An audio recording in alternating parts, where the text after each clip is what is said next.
Ladies, if you misbehave, you got to come to the timeout room and you're going to get paddled. My beautiful African queens, my butter almond and butter pecan, my caramel, my guave, my chocolate fudge, my African buttercream, my pina colada, my caramel, my cinnamon, my nutmeg queens. If you misbehave, you got to come and get 3 strokes. Oh, yes, with the RBG paddle. All right, everyone, we got a lot to get into. Shout out to everyone inside the Cookie Crush chat. Shout out to Black Marl, that's y'all principle. Yeah, it's interesting. Umar talks about paddling the women and giving them 3 strokes. I thought he was a principal and a school psychologist. Every Maybe time I not. turn around, let's go. There's another paint day going down. Another speech, another grand plan, another promise that began. Talking real big, talking real tall, got an answer for it all. Everybody looking to see how this story ends, wondering if the school ever opening. One day it's this, next day it's that. Everybody laughing in the Cookie Crush chat. Is this the man that claims to be the boss? Every conversation turns into a cookie-free call. Ooh, the mold keeps growing. Ooh, the grass need mowing. Ooh, FDMG keeps rolling on. The Charles Principal. The Charles Principal. The one who's paddling your mom. That Charles Principal. Every week another big reveal. Every donation is money he steals. Oh, that Charles Principal.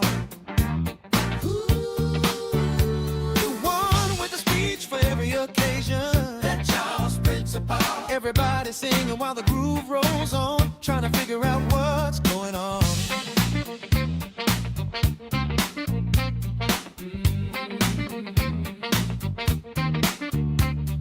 Always an excuse for the school's delay, a different explanation every single day. A cell phone and a park is all he needs when he should be applying for jobs on Indeed. The chat starts booming, the memes start flying. He starts screaming and you know he's lying. Scrubbing toilets, painting mold. Every year this story's getting old. Losing donors day by day. All donations increase his pay. Ooh, the mold keeps growing. Ooh, the grass need mowing. Ooh, FDMG keeps rolling on. That's y'all's principal. The one who's paddling your mom. That's y'all's principal. Every week another big reveal. Every donation is money he steals. Oh, that's y'all's principal.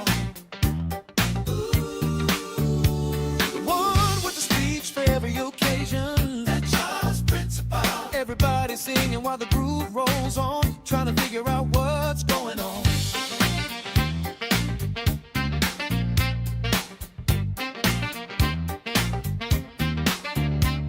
Now somebody asks one question and somehow gets a 30-minute lesson. Somebody tell me, is this your guy? 14 years and running with this lie. Cookie Crush chat, break it down. Is that him? Is that him? That's him. Is that another live stream? That's him. That's him. Is that another speech? That's him. That's him. Is that another explanation? That's him. Well, all right then, Charles Principal. The one everybody knows by name. That Charles Principal. He keeps rolling on, and somehow the life's still holding strong. That Charles Principal.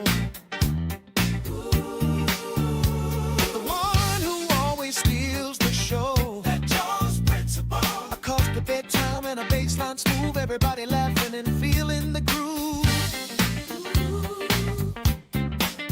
That Charles Principal.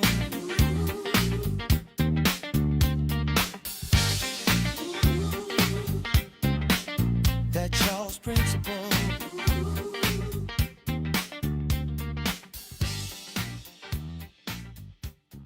All right. Thank you guys so much for tuning on in. We got a lot to get into here today. We've had some wonderful live streams this week. If you haven't gotten caught up, make sure you check it out. Instant Classic on Monday.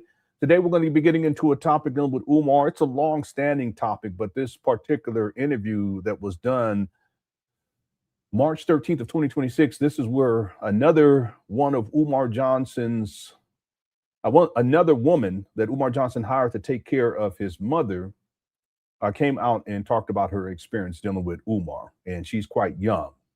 Matter of fact, I do have Microsoft Word pulled up here. I'll be taking some notes on this as we go along, just so that I'm clear about the timeline. This is an important topic because I've talked about how Umar Johnson, he's predatory towards Black women, but it's of all ages. And this is another example right here. I want to ask the question, should a 50-year-old school principal / psychologist be intimate or having intimate relations with a 23-year-old young lady?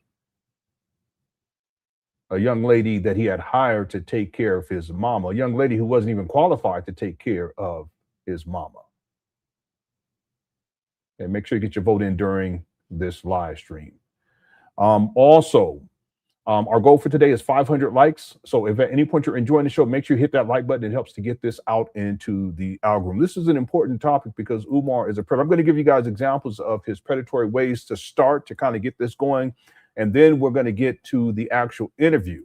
The interview is about 38 minutes long. I've edited it down to about 38 minutes. And the reason why I just want to give full disclosure now is because the host talks quite a bit and it wasn't really relevant to what the actual message is. And the primary person who's speaking is Mia. She's the one who's telling the business.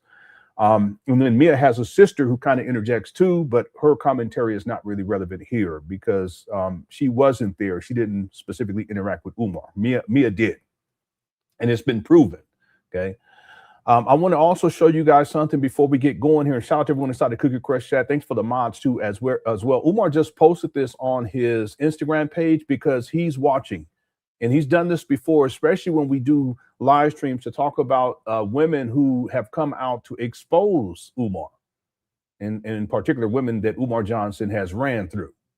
And so Umar, what he does is he posts conveniently. It's a comfortable convenience. He posts these types of a comfortable coincidence. He posts these types of messages on his Instagram. And it says, just came across a video of you. And I just wanted to say thank you for loving Black women the way you do. Really? Does he really love Black women? How can you say that he loves Black women when Umar sexually exploits Black women and financially exploits Black women?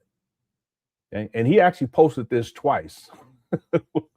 I mean, yeah, everybody say hi to Umar right now because he's watching right now. He gets very anxious and he gets scared when I do these types of shows. And there's literally hundreds of women out there that Umar Johnson, at this point, he's ran through because he has a predator protocol. We're going to get into that. We covered that last week, I believe, but I edited that down so that we can go step by step and analyze that. But the predator protocol is about financially and sexually exploiting Black women. And Umar has a specific way of doing that, especially when he's out and about. That also includes lectures. And he's been doing this for decades now at this point. Well, I shouldn't say decades. No, it's been decades. It's been decades. So what I want to do here first is I want to give you guys some examples of Umar talking about wifey resumes and the age target for these wifey resumes. Keep in mind that Umar Johnson, currently he's 51. He's about to be 52. He's about to be 52. The first video we're going to watch here, and it's short, I've edited it down, is from 2021. And Umar would have been around 46 years old in this particular video. This is shortly after he finished painting the inside of the gym. Okay, so let's start with that, and then we're going to get this rolling. Okay, Ruben sent in 440 jewels. Thank you so much. That's Uncle Alert. Thank you for that. I appreciate it. Also, thanks for all y'all support here on my YouTube page. I appreciate it. YouTube 5 says, Lenon, I stole Umar Johnson's Shango. No, stop it. Okay. Zoe sent 80 jewels. Thank you so much, Zoe. I appreciate it. Oh, it says clock it. Okay. All right. Thank you guys for the support. Let's get right on into it. So here's the first video I want to play for you guys because this is to set the stage as we move closer to the actual video for today. Check this out. And if women, you're still accepting, wifey resumes? The interesting thing about the wifey resume. Okay, now I want to also, just to be clear about something, I want to give further context. Umar's being interviewed here. Okay, he's being interviewed. And the person who's interviewing Umar is quite young.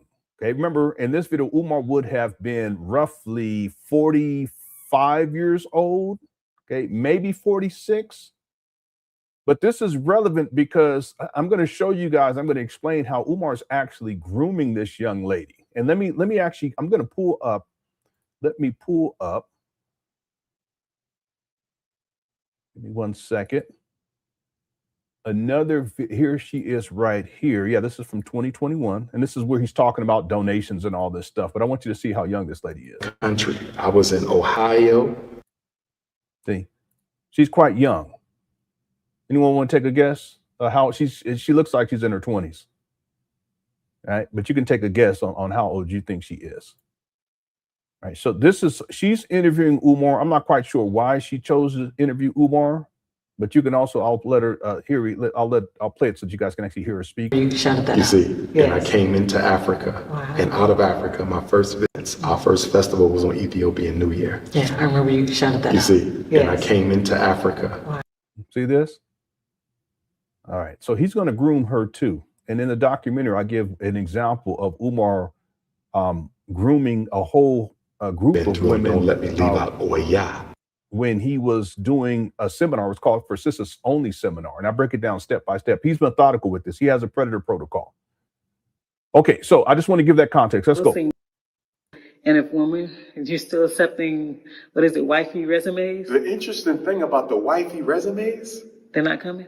no, they're coming. The two most interesting thing about the wifey resumes is most of them have come from women under the age of 35. See? I'm very shocked. I thought most of them would come from women between 35 and 50. No. Oh no, Dr. Umar. Okay, already. Now, what he's doing here, when he talks about the wife resumes, this is something that goes back over a decade ago. This is Umar. He says, if you're interested in being a wife, because he says he wants to, that you can fill out, you can send in a wifey resume. But what that is that's really Umar. He's collecting intelligence. In the military, that's how that works. They collect intelligence before they do a mission. So if you guys think about his approach towards Black women, it is a form of warfare, because his approach is not to make a commitment to you all, not to love you, not to be there for you, not to raise children that he done impregnated with you with. He got at least 3 baby mamas in Philadelphia alone. No, Umar's approach is for exploitation. Okay, I want you guys to think of this in terms of military or in terms of war. His approach towards Black women, it's predatory. It's a form of warfare. And so part of warfare is to gather intelligence. The resumes wasn't as an attempt for Umar to gather intelligence. He would ask the women things like, okay, your name, right? Or he would want your name. He would want a picture of you.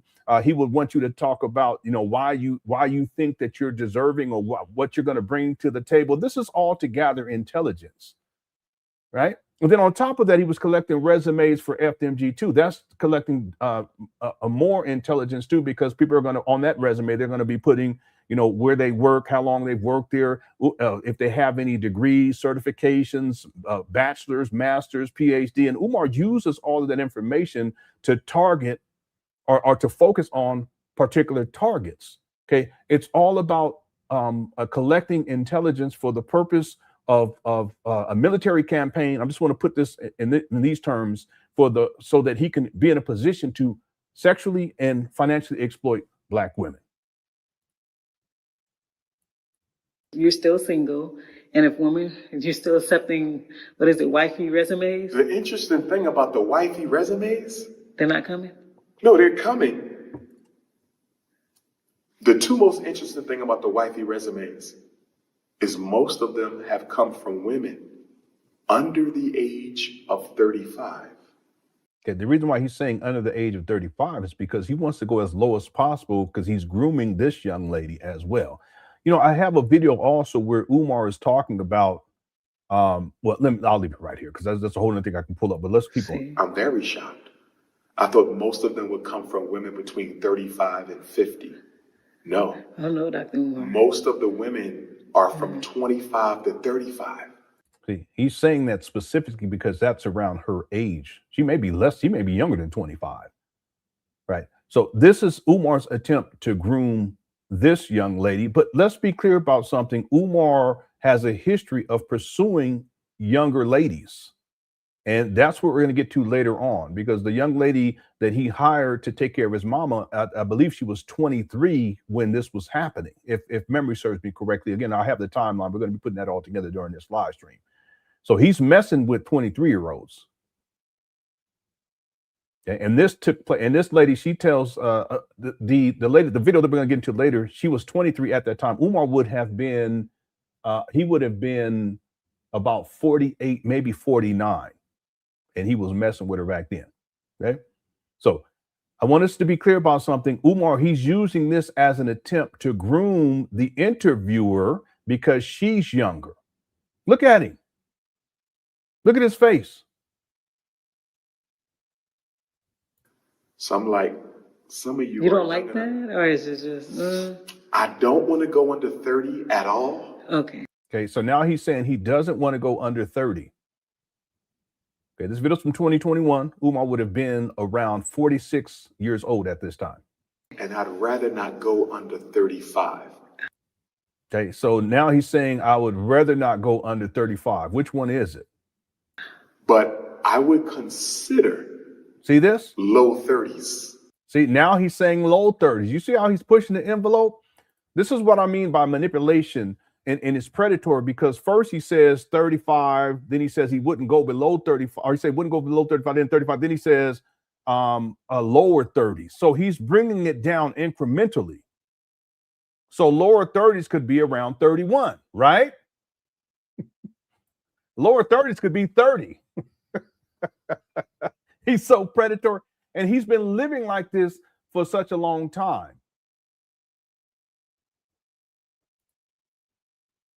Okay. I don't think I can consider 29 and under. So about See, now look how he says, I don't think I could consider. See, he's not saying this as a statement of fact that he wouldn't consider. He says, I don't think. This leaves the door open. It's a form of ambiguity to leave the door open. He does this when he's out on the prowl too. He'll tell the women, if he'll ask him, we're gonna get this later. He'll ask the women, someone on my live stream is asking if you're single. And before they answer, sometimes he will say, oh, it's complicated, because he wants to leave the door open that even if they are in a relationship that is complicated, so he still can somehow have access if things work out the way that he wants. Very manipulative, and he's very calculating in these regards. He has a predator protocol. I would consider low 30s. okay. I don't think I can consider 29 and under. So about 30 is like the max. 30 is the absolute minimum. Now he's saying 30 is the minimum.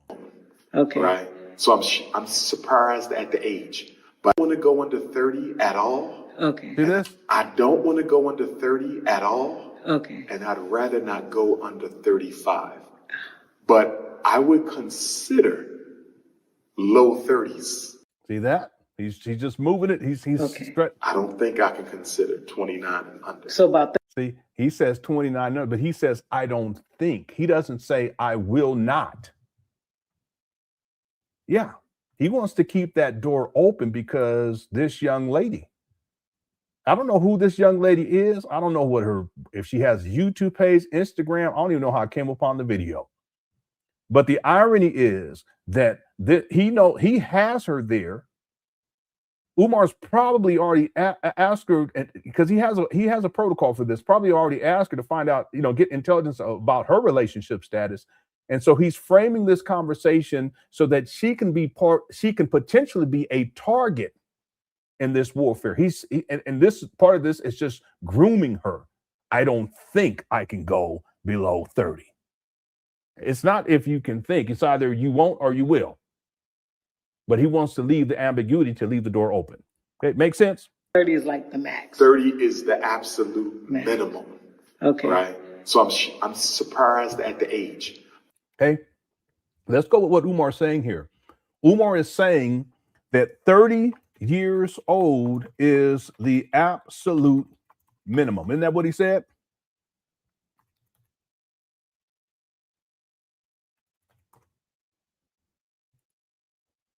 So I'm surprised at the age, but But I interpret that to mean that there's not a young. 30 is like the max. 30 is the absolute minimum.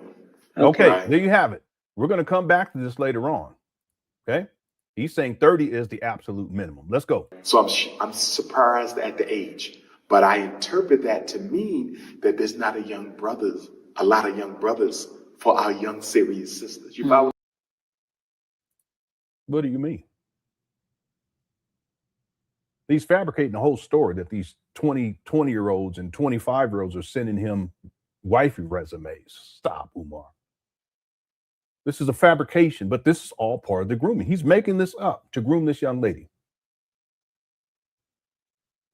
But now he's saying that, you know, it must mean that there's not enough brothers around that are interested in that age range.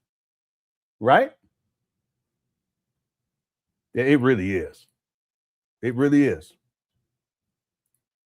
To mean that there's not a lot of young brothers for our young serious sisters. You follow me? If I'm getting all these wifey resumes from 25 to 30, that's telling me that our brothers who are 25 to 30 either are not interested in our sisters or are not serious enough for our sisters to be interested in them. You follow? No. That's not what that means. Even if it was true that you were receiving these resumes from these 20 to 25-year-olds or whatever he said. But notice how it's about him now. Look at his face. He's a predator. But now it's about him. Look, and he even his body language. Watch what he does even with his hands. Watch this. If I'm getting all these wifey resumes from 25 to 30, that's telling me that our brothers who are 25 to 30 either are not interested in us. See, the brothers are separate. They're separate from him. They're not interested in these youngins. But then Umar, look what he does. Sisters or are not serious enough for our sisters to be interested in them. You follow me? Yeah. Diabolical. So that's a group that I'm going to have to pay attention to when I start doing my singles only seminars. See that? He just told on himself. Look at his face. The group that he has to pay attention to for his single seminars are 20, 25-year-olds. That's what Umar's saying. Absolute minimum. Okay. Right. So I'm surprised at the age, but I interpret that to mean that there's not a lot of young brothers for our young serious sisters. You follow me? If I'm getting all these. See the body language? These young brothers are separate. He puts them over there with his hand, but then he says, because he's the one that later on is going to focus on that age range for his seminars. But his seminars are a form of grooming too. I've already broke that down inside the documentary. Wifey resumes from 25 to 30, that's telling me that our brothers who are 25 to 30 either are not interested in our sisters. Okay, and let me correct myself. He says 25 to 30. Sisters or are not serious enough for our sisters to be interested in them. You follow me? Yes. So that's a group that I'm going to have to pay attention to. Okay, so let me correct myself. He's saying 25 to 30-year-olds is the group that he has to pay attention to. When I start doing my singles only seminars, I'm going to really have to hone in on that 25 to 30-year-old sister because she's looking and can't find. Now, you see what he's done here is he says, I wouldn't go under 35. 35 is, let me pull this up. He said 35, or he said, then he says 30. He says it wouldn't go below 30. Then 30 years old is the absolute minimum. And then he says, I don't think I can go below 30. But now he's saying that he's willing to focus on the age 25 to 30. But you see what he's done is he's moved the goalposts. Okay. This in the video where I break down his persistence on, it's really, really good too. If we had time, I would play it for you guys. Where I break down his for sisters only seminar, there's younger women there, but you should see how what he does throughout is he stretches what I call the sexual envelope. He starts talking a little bit about sex, but then he talks more and more about it throughout the seminar, and then it starts to get more and more graphic, and it gets more and more explicit, and then it gets pornographic. But that's not where he starts. He kind of just throws a little here, a little there, but then he expands the envelope over time. That's all part of grooming. Well, that's what he's doing here. He's grooming this young lady by taking this age range from 35 to 30, and then 30 is the minimum, but then now he's saying he's going to focus on the 25 to 30. And I would say that the 25 is around her age.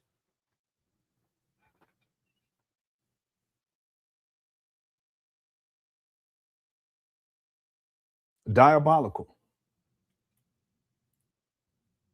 The other shock about the wifey resumes is that I'm getting them from a lot of women who are processed. They have processed hair, like blonde. And I'm like, what? They didn't do their research on you guys. Apparently not. Why would a sister with And she's feeding his ego. blonde hair send Dr. Umar a wifey resume? And look at this guy. If you guys study these cult leaders, and you can even, some of them, not all of them, but the guy, I think, what was that guy's name? I think it was the Heaven's Gate guy. He would do the same thing. Heaven's Gate. Yeah, that's the guy. Yep. But you know, Dr. Umar, you may be that one to help them recondition themselves. Again, this is her. She's feeding his ego. I agree, but it's somewhat of a turnoff because you're coming to Dr. Umar and you haven't yet reconciled with yourself on accepting traditional African beauty standards as your own.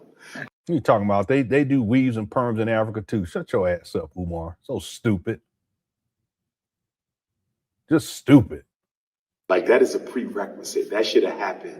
Extensions and everything. They've been doing that way before it. Anyway. Before you came to me. You know what I mean? So see, this also kind of, he wants to present himself as like the authority too, but that he's the prize. That's another one of the problems. And that's why these women that glazing and these women that, they feed his ego like Hanera does. It's a problem.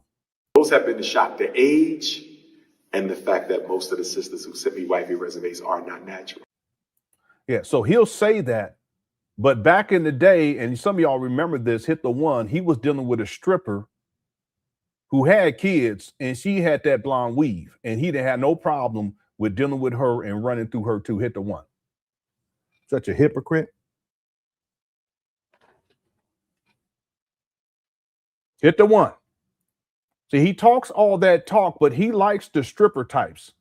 He that blonde weave, and not that stripper type want to wear the blonde weave. I'm saying that for Umar, none of that matters. All this African this and African traditional African beauty and blah, she needs to be natural. He don't give a shit about none of that. He will run through whatever he can, and if she has the blonde weave, he get extra excited.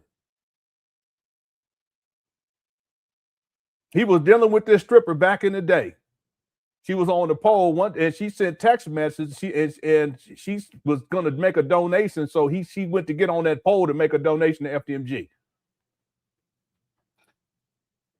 So he can talk all that talk, but he's not about that life. That's what I'm saying. All he's doing with this young lady in the video we were just watching is grooming her because she's younger. That's why he was doing that. Oh, I don't, and then she was like, oh, well, they haven't done their research. Oh, stop it, young lady. Stop. They haven't done their research. No, stop. You haven't done your research, because if you did, young lady, you would have known that Umar, he will deal with whoever he can, including a stripper with blonde weave. Hit the two.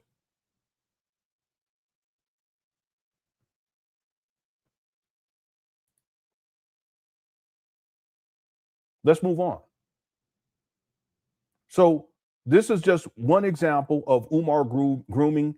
He's pushing the envelope, the age envelope, down to 25, even though he said the bare minimum would be 30 years old, but he pushes it down to 25.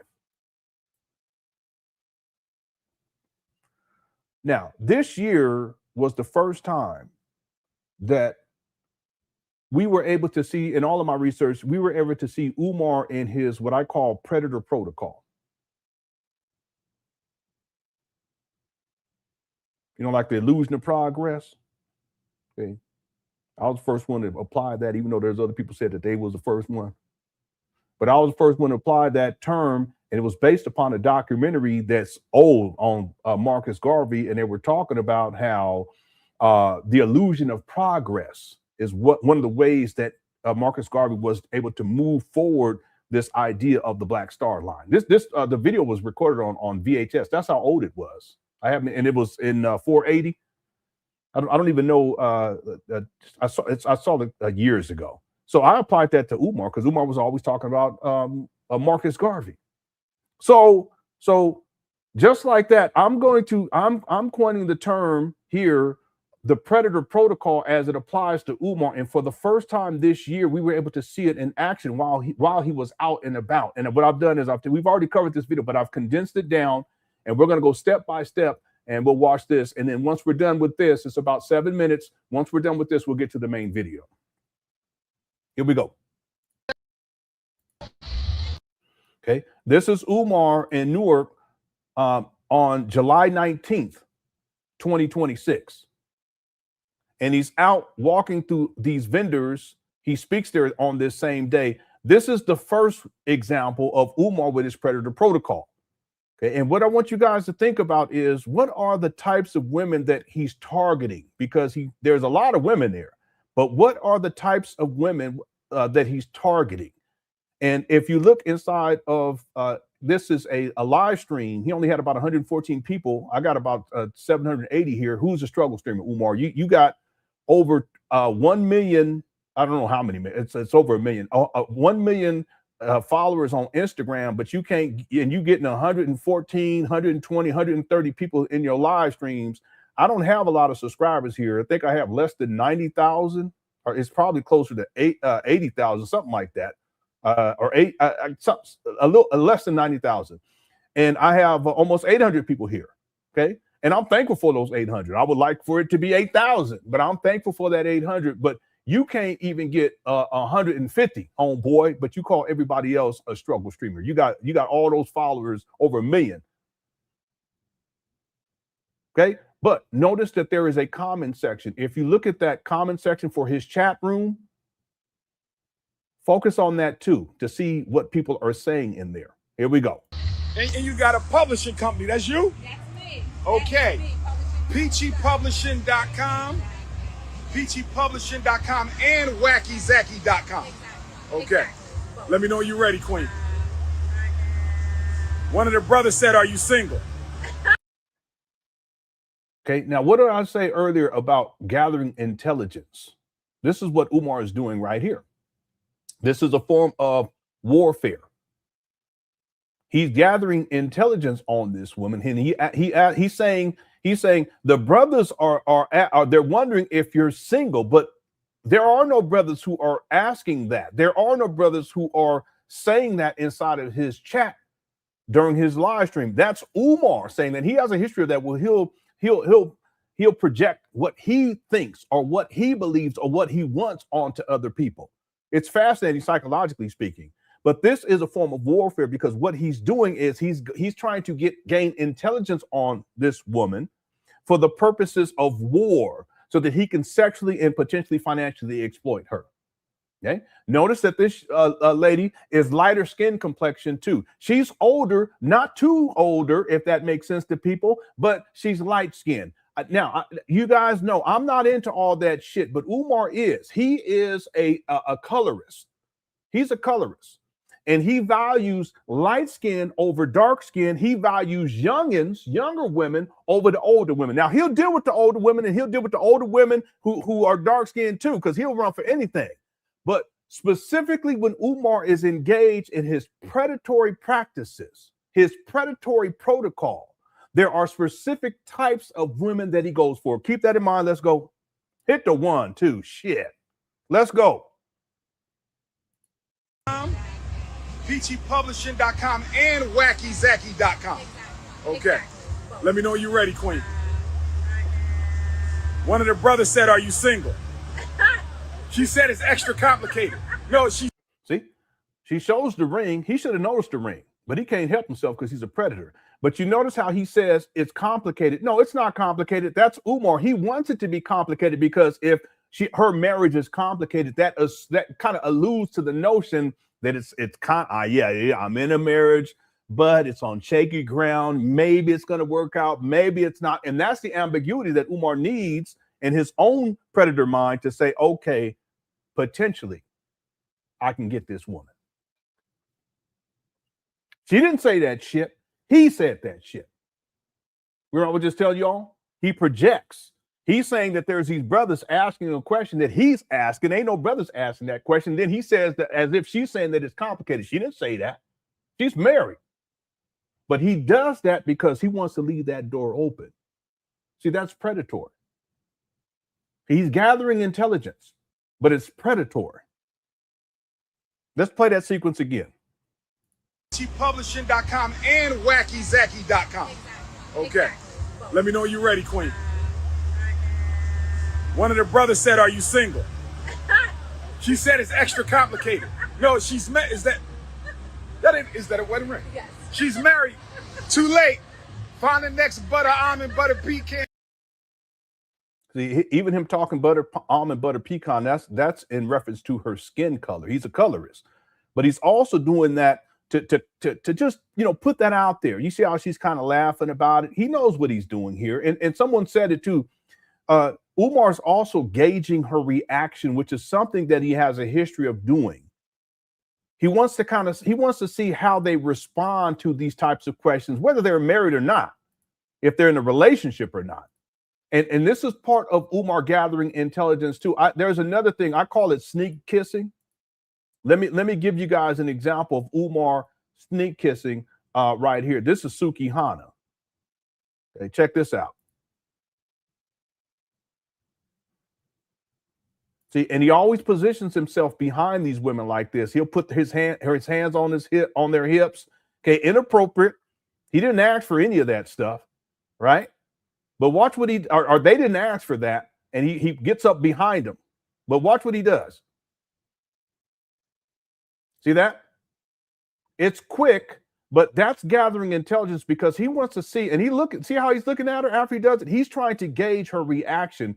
Based upon her reaction in his predatory mind, he's able to determine whether or not it's a go or not. Okay, I'm trying to put this in like military terms, like it's go time, right? This is potentially someone that I can sexually exploit or financially exploit. Watch it again.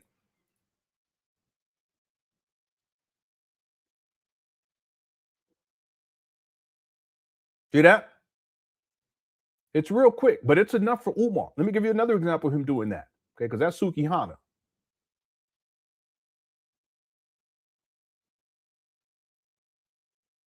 There you go.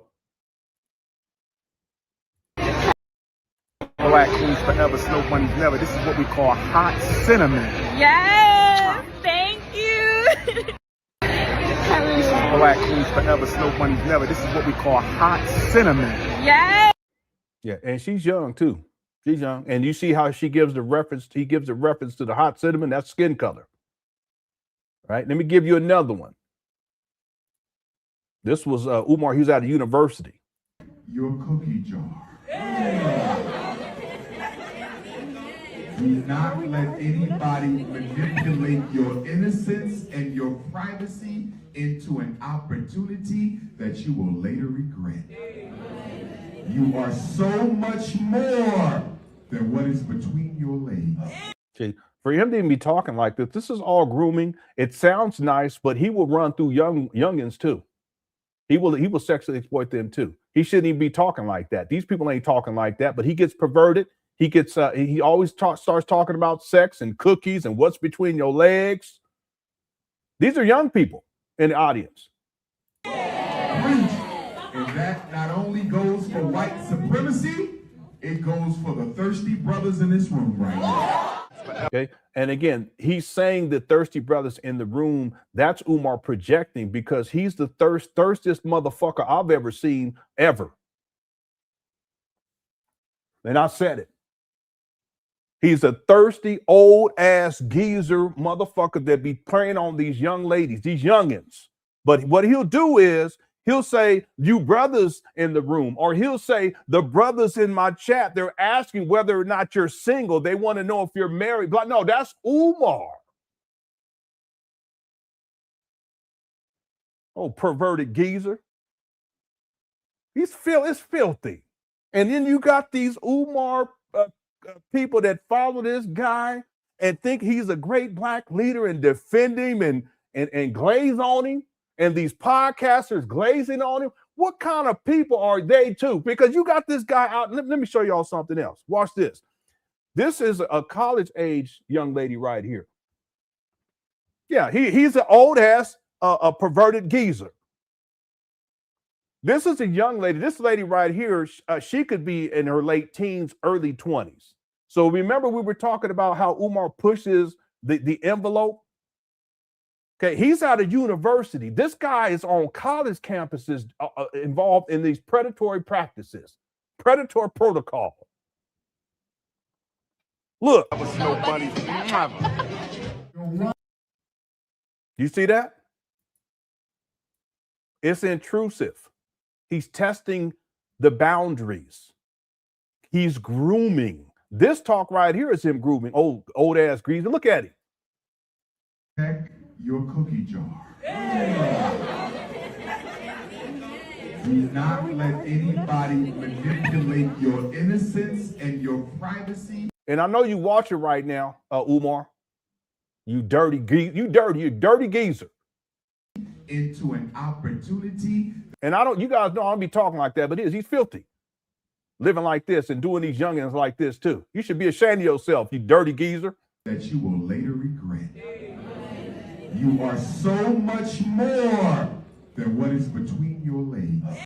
See, why are you talking like that? You nasty, nasty, nasty geezer. This right here is from what is this? October 2025. It's July 29, 2026. This was less than a year ago. Umar up here talking like this. Yeah. He's talking to, listen, I know these people say, oh, well, they're in college, they grown. No. If you 50, these are babies. Unless you're a pervert. If you 40, these is babies. These people up over here at this college, they're younger than Umar's daughter. The young lady he sneak kissed, younger than Umar's daughter. But he will test the boundaries. That's also a form of grooming. He wants to see how she reacts. And then what he does is he takes pictures with them. And then he says, make sure you send me that picture. Why does he ask them to send the picture? He wants them to send the picture because he wants to gather more intelligence. It's war. Because when they send him picture, they also send him what? The phone number. But the text is going, when they send him the text, it's the phone number. So now he got their phone number. And then he texts them back, hey, listen, I'm going to be at the hotel. You want to come through? It's all, I'm just, just come on through. There's nothing. I just, my intentions are good. Queen, right?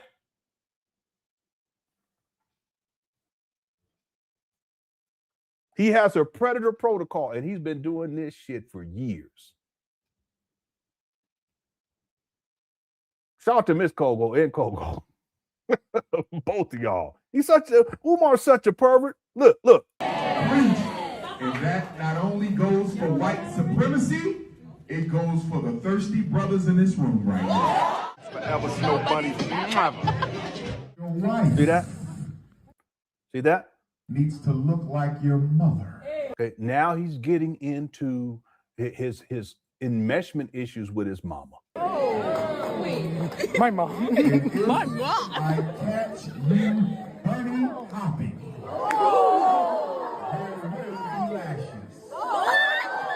Here he go.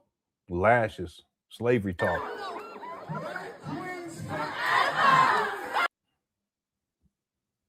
See? Let me show y'all one other one. I have so many of these examples. I'll show you two more. Here's another one. Yay! Oh my God! Thank you. He's a great speaker, everybody. You want somebody to do a shot? Hey. Oh God. Ah! Oh my God! Yeah, now she's one of them pick-me types, okay? That's why she got all her stuff out, just hanging all out the top of her dress. But the other thing is, you notice how she says he's a great speaker. That's her dealing with trying to deal with his ego. And Umar likes that stuff. Right. So I got to be clear about something. There are women that that's what they want to go for this, and that's their business. But I'm mainly concerned, and I am concerned because at this point, if you old enough to be out there like that and putting yourself out like that, then that's on you. Pick me time. They ain't got nothing to do with nothing. I'm talking about the youngins that Umar be preying upon, that are innocent, and they're not looking for any of that. But Umar will push the envelope because he's predatory. Here's another example from 2025. He was over there, and I think he was in Ghana, and where he got his citizenship. And this lady right here is a sex worker. She does all that sex worker stuff.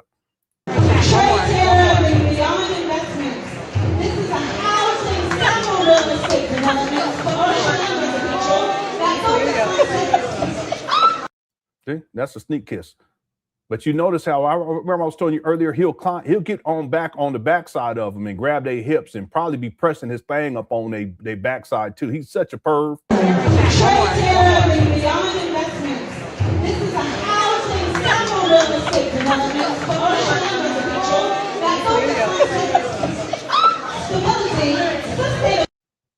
All right. So I just want to give these examples. He'll go for the women who got the weave, they got the perm, they got the blonde, that are sex workers, that are strippers, right? Even though he says that he only deals with, he wants the natural women because that's the ones he wants for the resumes.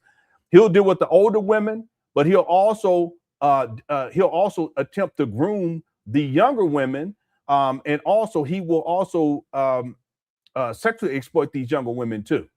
Okay, so I've already given you guys examples of this. Okay, of the Umar grooming. Okay, the sneak kiss is a form of grooming. He's gathering intelligence. It's a form of warfare. All right. Warm peanut butter. All right. So we're going back to that first one.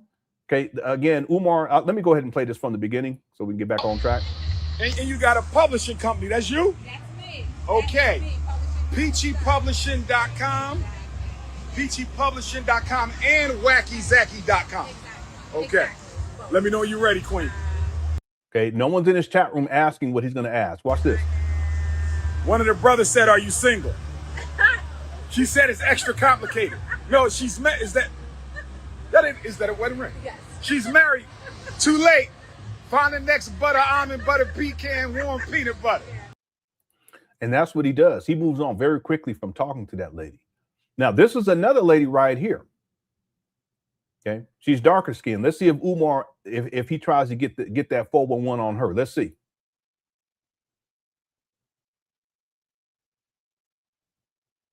Nope, he don't. Here's another one. Does he do it with her?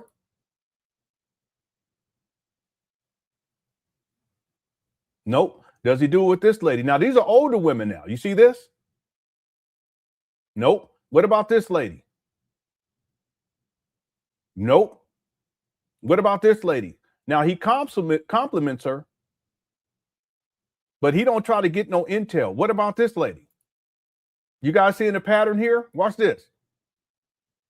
What about this lady? See, these are the older women. Now, that one woman at the beginning, she's older too, but she's light-skinned. Okay, what about this lady?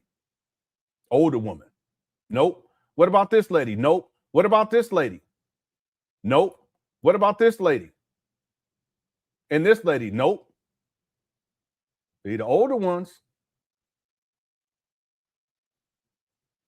He ain't trying to get that 411 like that.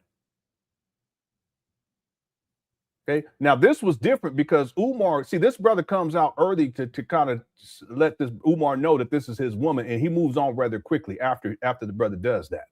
I think the brother was probably hip to the game.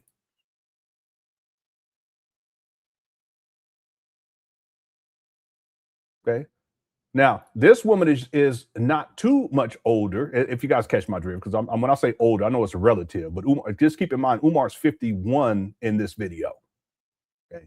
This video is from July 19th, 10 days ago, 2026, but she's darker skinned. He doesn't try to get the info. He doesn't try to get the info on this lady because that lady is kind of not black. Okay. So if he wasn't live streaming, he probably went for it, but she's kind of is, right? What we doing over here, my beautiful African queens? We got butter pecan, butter almonds. Here we go. Now, these are lighter skinned ladies, but they're also youngins. They're young ladies. And then he goes for the 411. See this? Sweet brown sugar. We got a little caramel, a little cinnamon. We got a little bit of nutmeg. Black queens forever. Snow bunnies never. What y'all doing over here, my queens? Oh, they got the nails. I got press on nails. Yeah, but I thought Umar was against this type of thing. I thought he wanted all natural, right? But yeah, I know. See how excited he gets?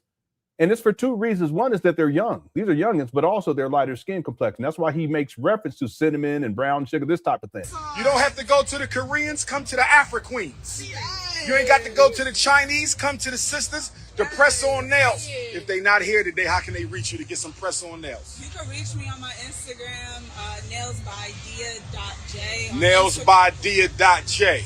Yup. Dia, D-I-A? D-I-A. Nailsbydia.j. Yeah, she looked like she in her 20s. Yep.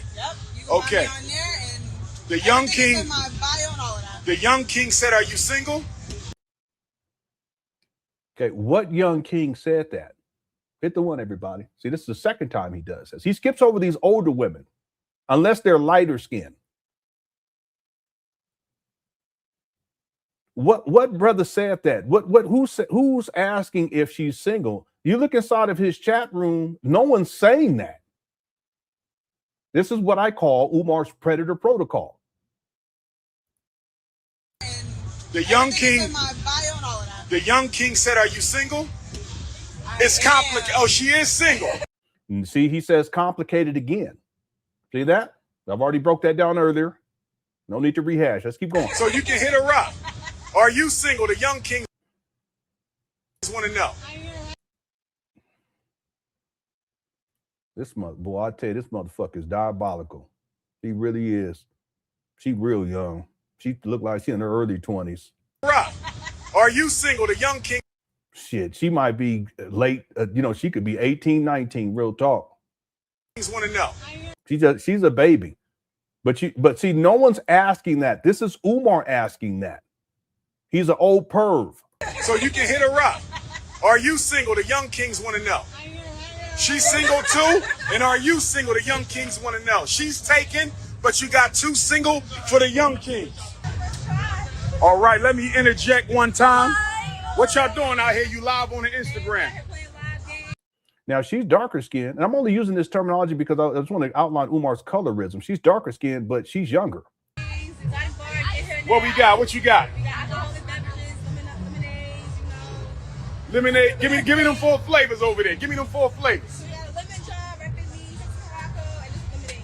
Somebody said, "Are you on the menu?" See that? She's not on the menu. She's not on the menu. Come and get the drinks. Black queens forever. Snow bunnies never. Okay. Now, this lady right here, she's older. He don't do all that. Initially, this lady, she's older. He don't do that, but she's a pick-me because she follows Umar around after this point. And at a certain point, Umar realized that he got her. And once he does that, you all see later on what he'll say. But initially, when he talks to her, he's not trying to probe for information because in his mind, she's older. He's looking for the young ones to get at. See, I'm gonna point this out a little bit later. Okay, this is the one exception right here, but there's a reason why, because she follows Umar around like a pick-me. Real talk. She literally follows him around. And at a certain point, Umar realizes, hey, okay, I got her. So watch, you'll see. I don't want to give it away, but let's keep going. See how she all up on him? Siobhan, you see me? Anyway. Black queens forever. Black queens forever. Okay. This is a younger lady, but she's dark skinned. He don't get the 4-1 on her. No bunnies never. Okay. This lady is older. He don't say, oh, the brothers is asking, are you single? He don't do that with this lady. How we doing, y'all? What up, King? Okay. Now we have a younger lady right here. Look like she's in her 20s. Let's see what happens here. How you doing, my beautiful African queen? Talk to the people. What you doing over here? This is my crochet business. Yes, ma'am. Okay, so I've been handcrafting crochet products for a while, so you can get hats, apparel, bags, you so much. Studio, thank you. So, Yeah. is that the king? That's the king. Okay. See that? That's Umar probing for information. He says, is that the king? See, that's like asking, are you single? See that? Hit the one. This is part of his predator protocol. There's another example of this too. It's a little bit different, but him asking the brother or asking, is this your king? That's the equivalent to saying, are you single? Do you have a man? And watch what happens after the brother answers. Watch what happens. Oh, this is my Instagram. Like, thank you so much. Studio, thank you. So, Yeah. is that the king? That's the king. Okay, tell him she's taken. See that? Tell them. No, tell Umar. That's Umar projecting again. He was asking about the queen. No one was asking about the queen. Umar was asking about the queen. This is what I call the predator protocol. They said, you got any cousins, sisters, nieces? See, here he go. Here he go. It's predatory. This is a young lady too. She's in her 20s. My daughter, she taken. Stop being thirsty. See, and he says, stop being thirsty. And again, like I was saying, remember he said the same thing when he was speaking in front of at the college. Well, he's doing the same thing here.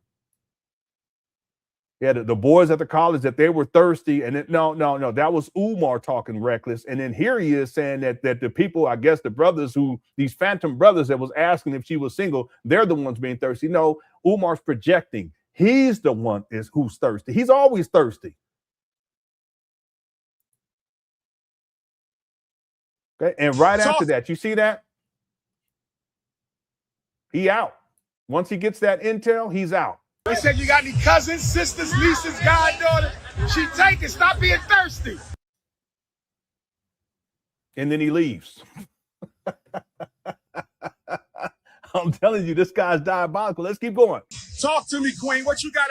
Okay, he calls this young lady a queen. She's a young lady. Now, it's hard to tell sometimes, but you know, her hair is curly, so maybe she may got some black in her. Y'all can speculate on that. That's your business. But Umar's already lined her up already. Okay, she's light-skinned. Okay, she may have some black. I don't know. But the point is, she's young.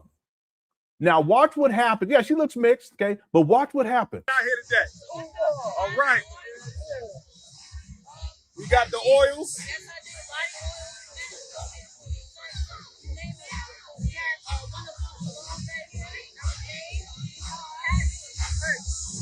Got the hats. Got the shirts. Is that for men or women? Let me smell that. Squirt me some. Squirt me some. This guy. Now you see this brother right here? Watch what happens.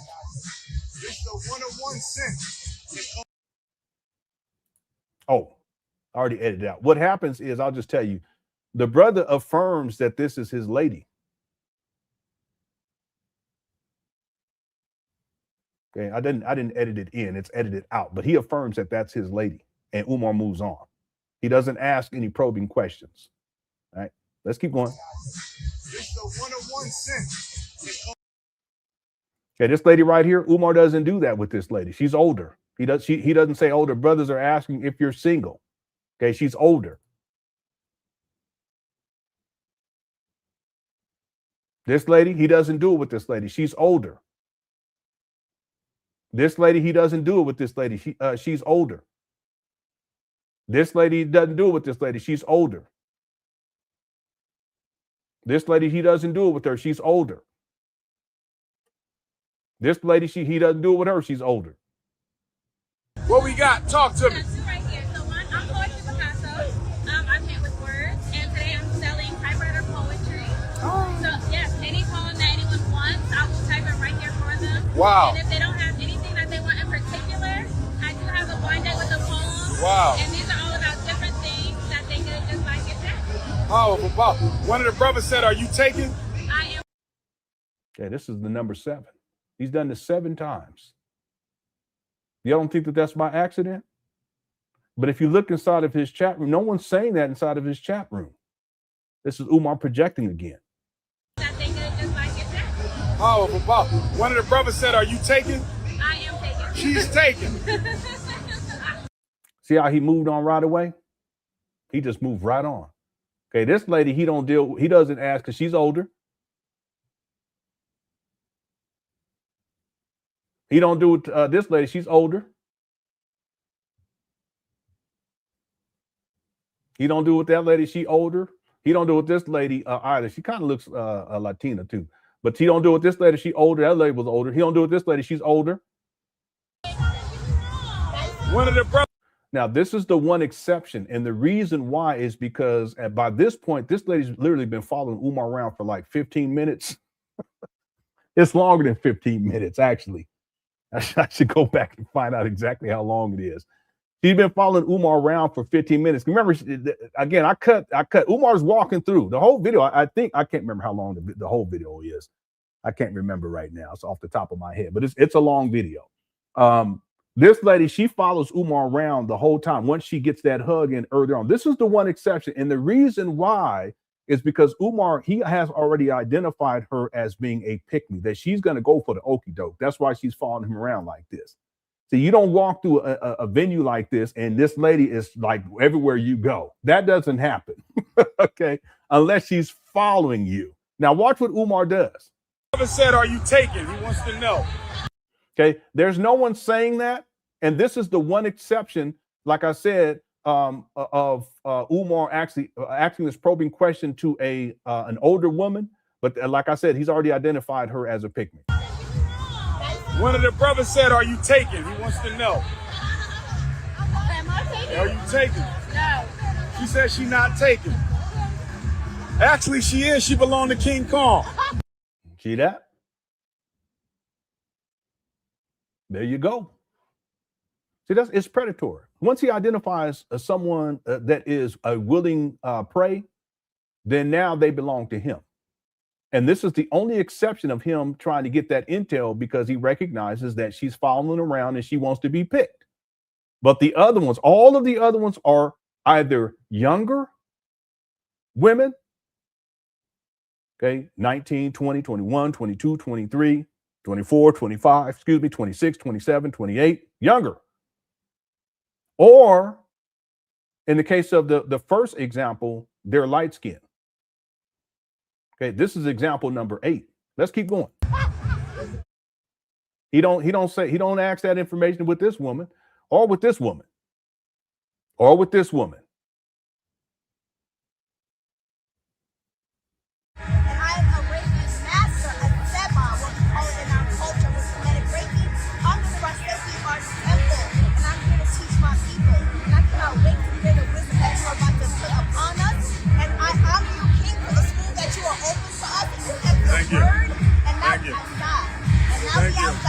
Thank you, Mom.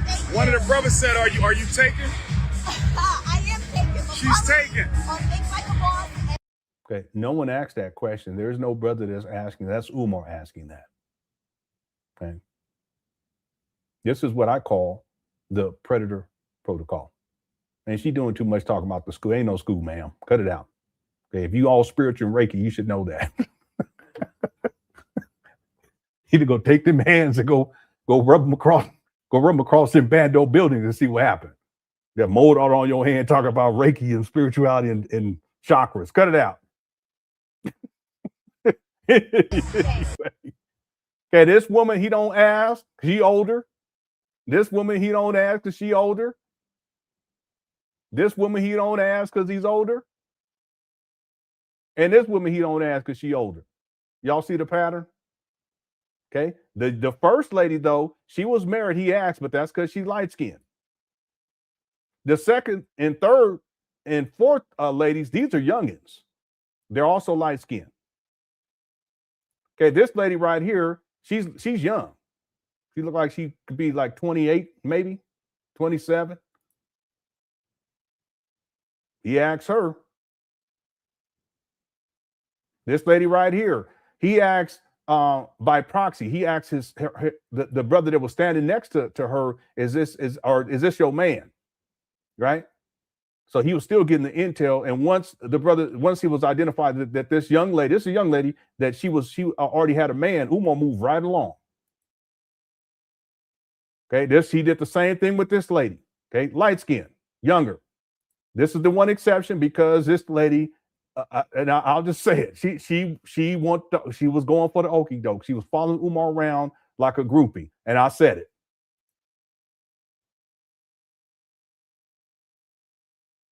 And then this one, of course, he tried to get the info on her as well. Okay, she's a little bit older, but she's lighter skinned. This is what I call the Umar's predator protocol, and this is the first time in all of my research that I've actually seen it in action. I've seen it, and there's other examples I can pull up where you can see him doing this, sneak kissing. You know, he'll ask him for specific information with women where he's there, here and there. But this video goes on and on and on, and you can see him going through this protocol over and over and over again. Now, the reason why I want to go through that particular video is because there's two things. Number one, that if a woman is lighter skinned, he'll go for it. He'll try to get the intel. If they're older, he will do that.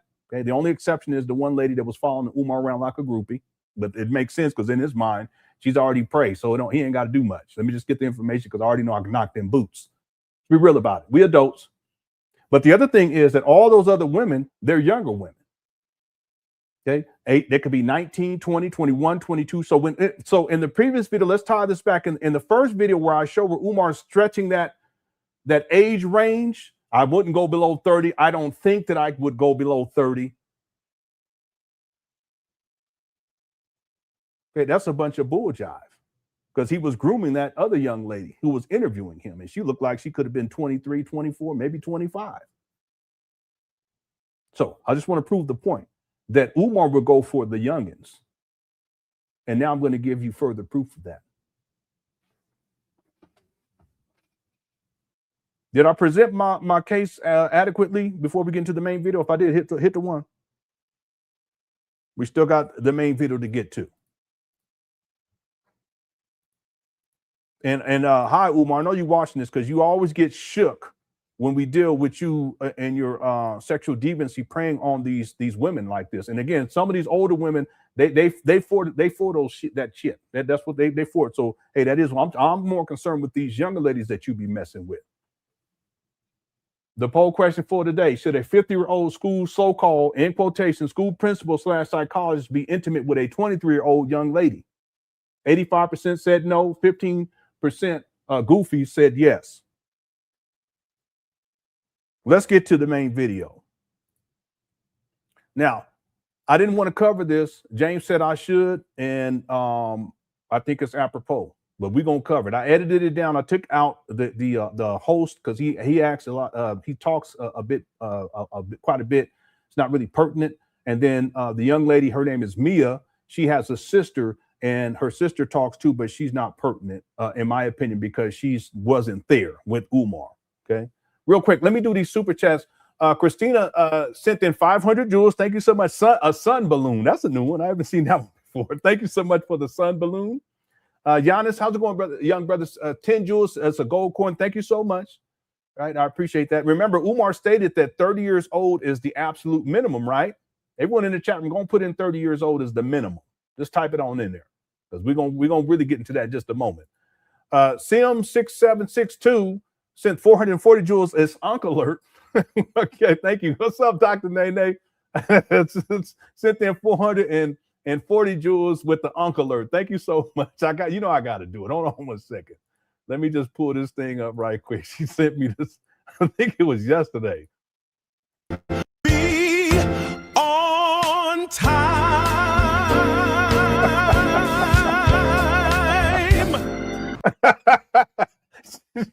Shout out to Uncle Nancy.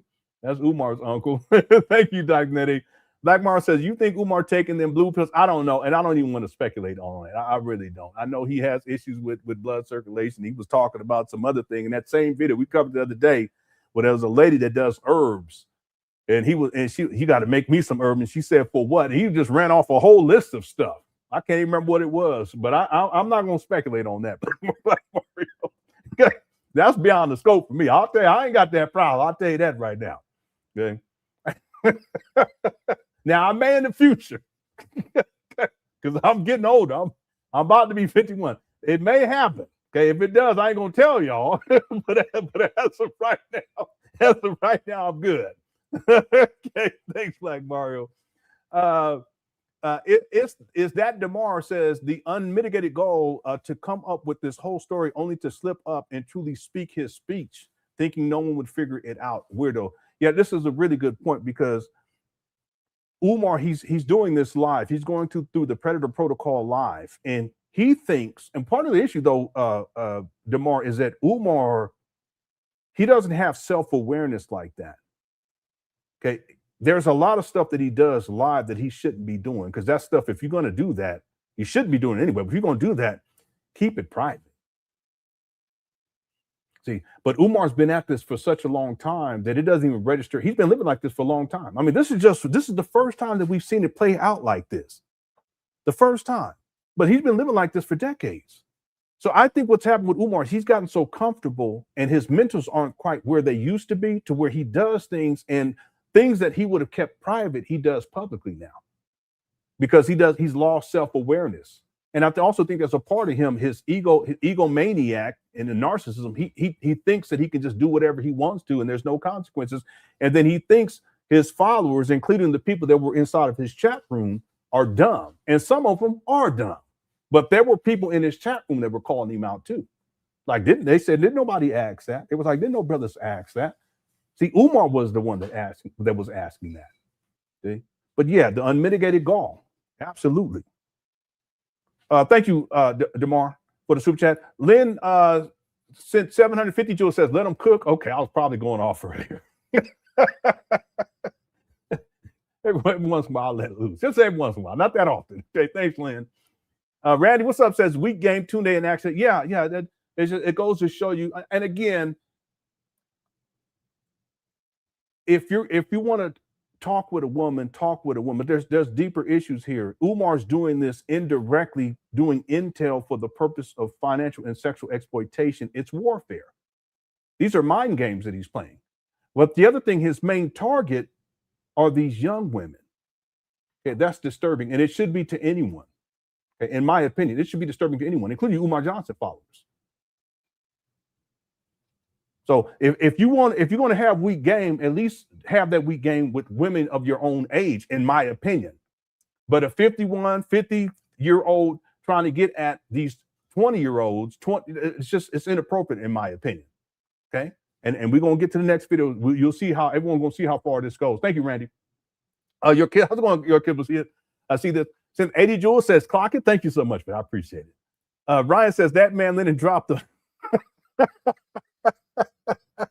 Yeah, every once in a while I'll drop it. Not that often, Brian, as you know. But Umar, he's this old geezer.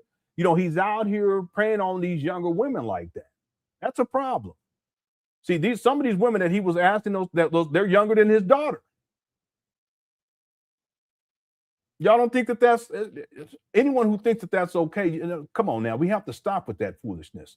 There's no reason why someone who's in their 50s, who's already got 3 baby mamas and don't take care of his own kids, should be out here trying to get at these young ladies who are in their, 19, 20, 21, 22, 23, 24, 25. He ain't got a job. He ain't got his own house. He's been homeless since 2019. It makes no sense. Living with his mama, living off of his mama, and live stream inside his mama closet. Come on, people. He ain't got his own vehicle.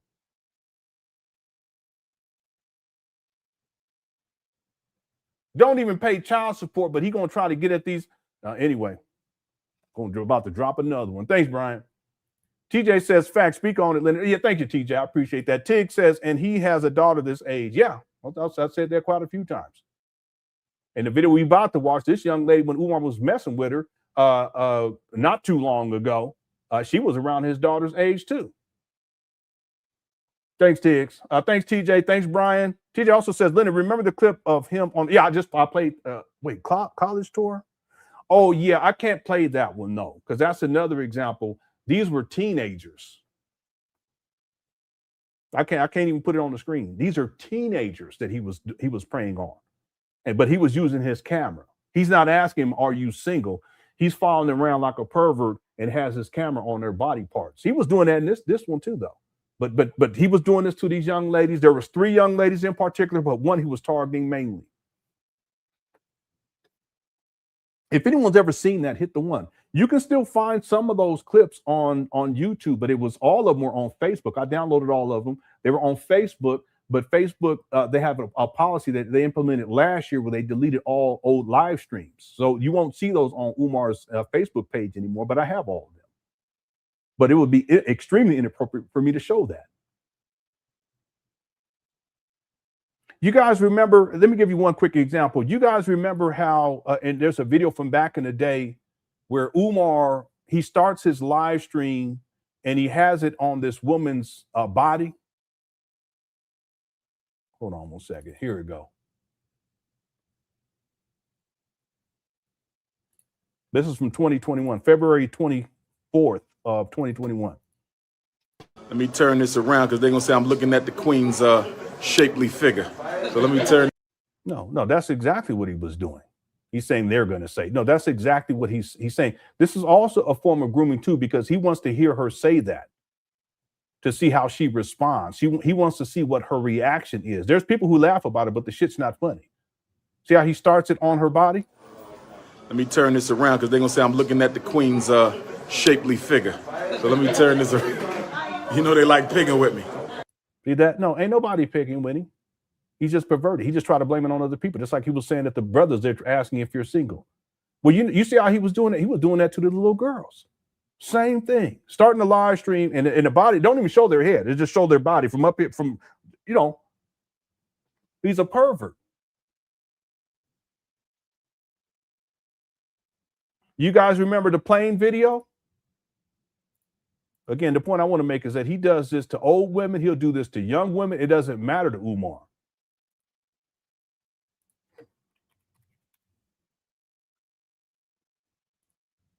And Umar, he was doing this. I mean, this video right here is like 26 minutes long. He does this throughout the video. Thanks, TJ. So he's sitting on an airplane, and he puts it on this lady too. He keeps putting it on her. She's a younger lady, but he mainly targets this woman right here. She's a flight attendant. See that? She sees right there. See how she looks over? She sees that Umar is filming her. Watch this. Right there. Look at that. And she walks away.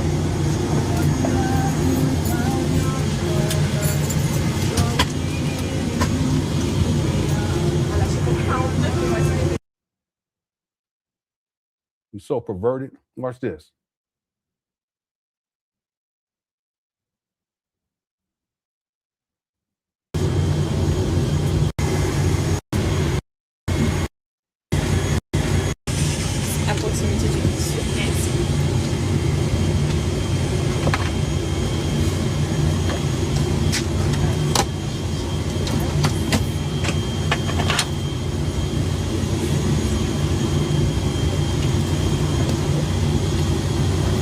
He's rubbing on his leg too while he's doing this.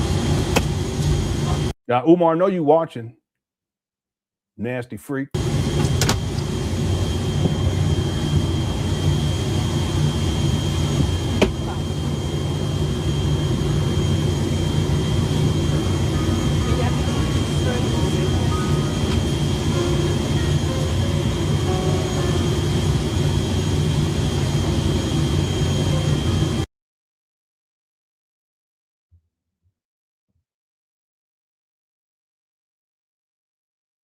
He thinks it's funny.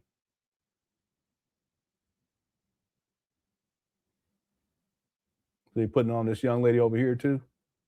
She look like she looked like one of my daughters. Here you go.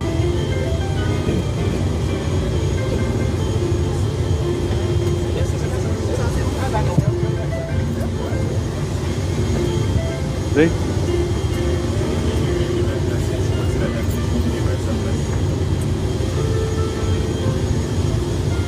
See him, look at her? Look.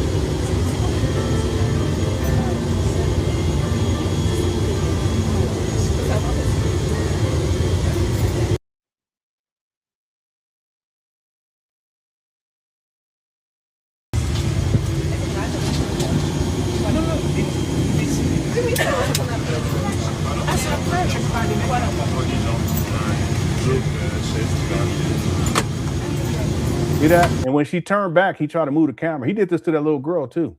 He was hiding behind some bushes. I kid you not, and was filming her from behind. It was a gang of kids though lined up because they were looking at this building. He's behind these bushes and he's filming, but he's target. This main target. She looked like she could have been maybe 15 or 16.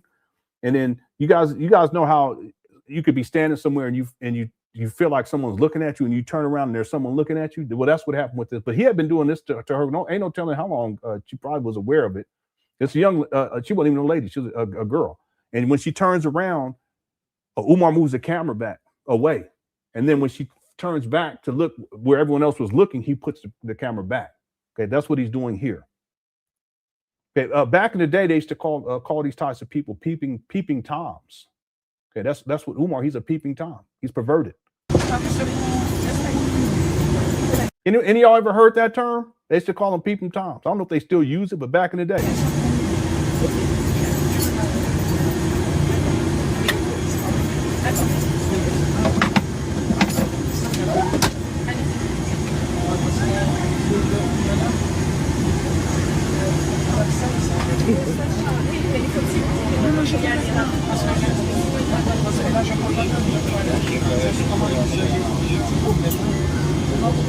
Yeah, so a peeping tom is a person who secretly, keyword, secretly watches others, especially for sexual gratification. He's a voyeur. That's Umar.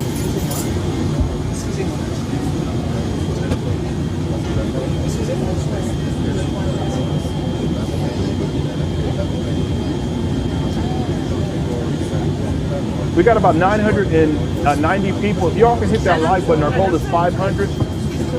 See, here he goes again. See, he'll do it to older women, but he'll do it to younger ones. He'll do them to teenage girls. When I say girls, I do mean girls, literally.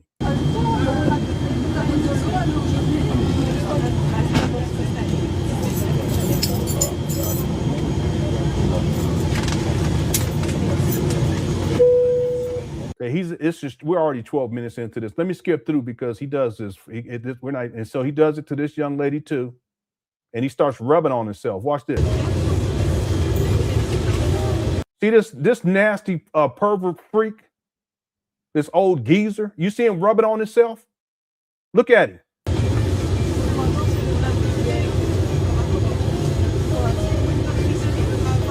Just disgusting. I already know this video gonna get demonetized. Okay, so let me thank people who sent their super chats or jewels. Thank you. I appreciate it. This video. If I don't give it, he's a nasty, perverted motherfucker. That's the truth. Okay, it's gonna get demonetized, but I gotta tell the truth. Okay, let's go. See him rubbing on himself? And you, Umar Johnson, goofies, followers, you gonna want to send your kids to this perv?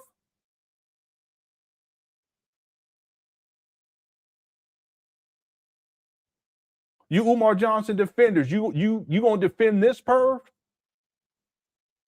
You Umar Johnson groupies, you gonna give up the cooch to this perv?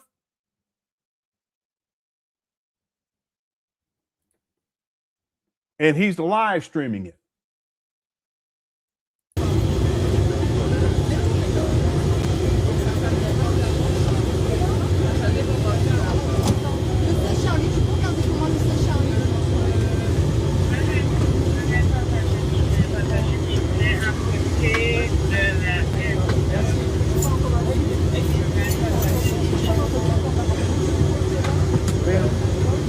Put it on her backside. He was doing the same thing to these teenage girls. And when I say girls, I'm saying girls. Not 18, not 17. It could have been 14, 15. I know you watching, Umar. Nasty freak.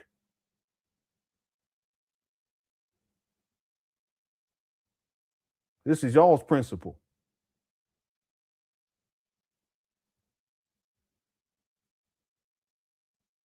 He keeps it. That's 22 minutes in. He's still doing it.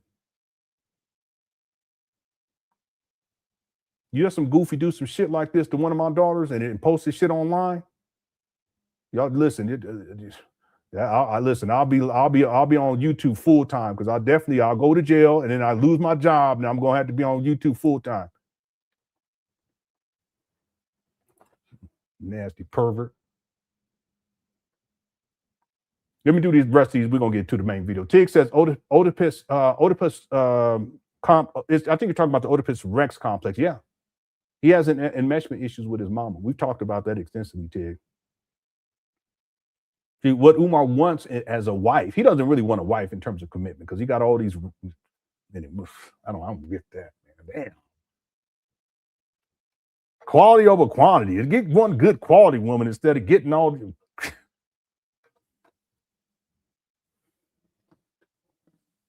That he wants women to take care of him. That's what he wants.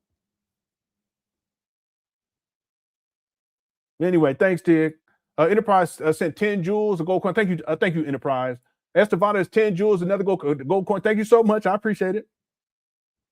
Marcus says he wants to be the first man to tell a woman, girl, you are a queen, beautiful, etc., so he can take advantage. Yeah, that's all that. That's that weak hotel. I shouldn't say it that way. That's that weak black conscious game.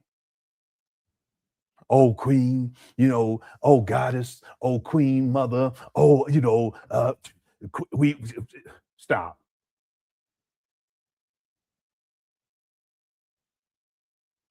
Cut it out. And there's women, they fall for that shit. Oh, thank you. No, just stop.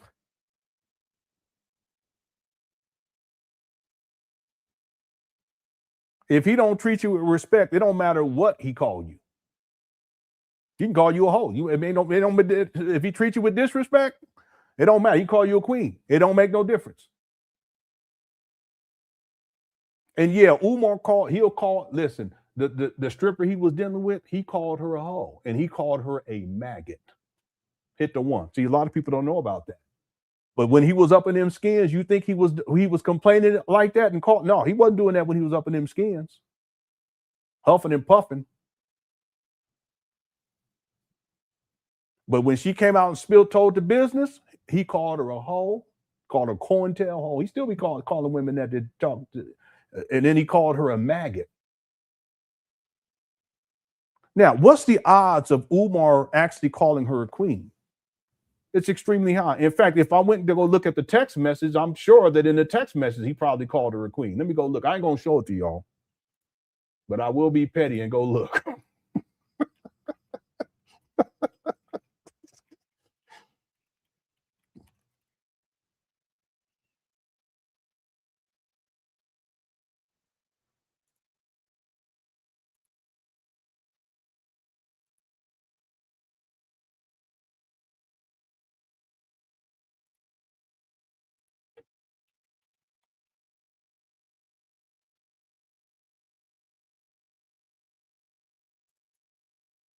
Yeah, for some reason it's not coming up. Let me look under conscious stripper. Conscious.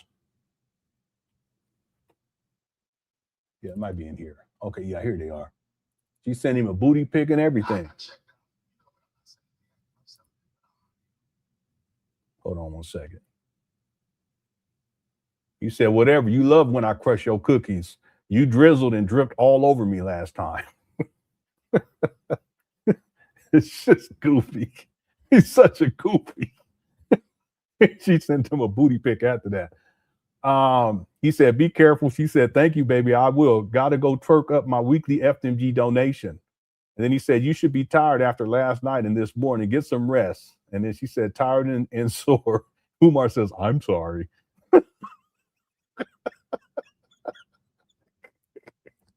I know this is bad. I know this is petty. Umar says, she said the other booty pic. Umar says, give me that back shot. And then he put Babu. I don't know what that means. What does that mean? Give me that back shot. And then he said, Babu. I don't know.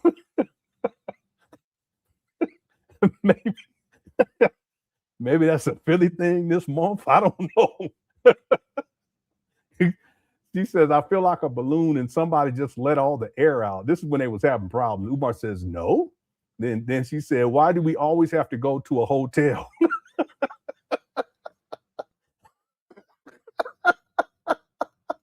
That's because That's because he had his own apartment in 2015. He took to the hotel because he's filthy. This poor lady had no idea. She had no idea what she was getting into. Anyway, let me get out of this. Let me get out of this. Wow. Anyway, thanks, Marcus. Oh, man. Thank you, Marcus. In the process, when idiocracy becomes flattery, anything you're absolutely right about that. Thank you, Enterprise. Brian says, women laugh way too much at this inappropriate behavior. Yeah. Some people find it to be funny. I don't find it to be funny. You know, him on the plane filming because of the lady that was sitting across. That was a younger lady. And then the flight attendant, she's younger too compared to Umar. And then when he was out on the prowl, on his predator prowl out there in Newark with all these different vendors, some people think that that's funny. That's not funny. You know, the brother said, you know, are you single? No, there's nothing funny about that. It goes to show you how Umar, he's deceptive. He's a predator. Yeah, and there are women that think it's not funny at all. But thanks, Brian. How's it going, guys? Little Princess says, squirt me. Yeah, that's what Umar said. Who says that? You go get some cologne. Yeah, squirt me some. What are you talking about? Can you spray some? Can I have something? You don't say squirt me some. This guy is sick. I mean, this guy can go to Kroger and you know, it'd be anything. If it's a woman and she's drinking something, can you squirt me some? Wait a minute, what? Let her drink her Coke, okay? You nasty freak. Let her drink her Coke. You ain't got to do all that. One lady was having some yogurt. She was mind her own business. Here come Umar. She ain't talking to nobody. Mind her business. Here come Umar. Queen, can you squirt me? Nasty. Leave that woman alone. Let her eat her yogurt in peace. Anyway. All right. One lady was eating watermelon. Hey, baby, can you squirt me some of that? Maybe get some of them seeds too in my face. Here we go. Here we go. This nasty freak. Let that woman eat her watermelon. Anyway, all right.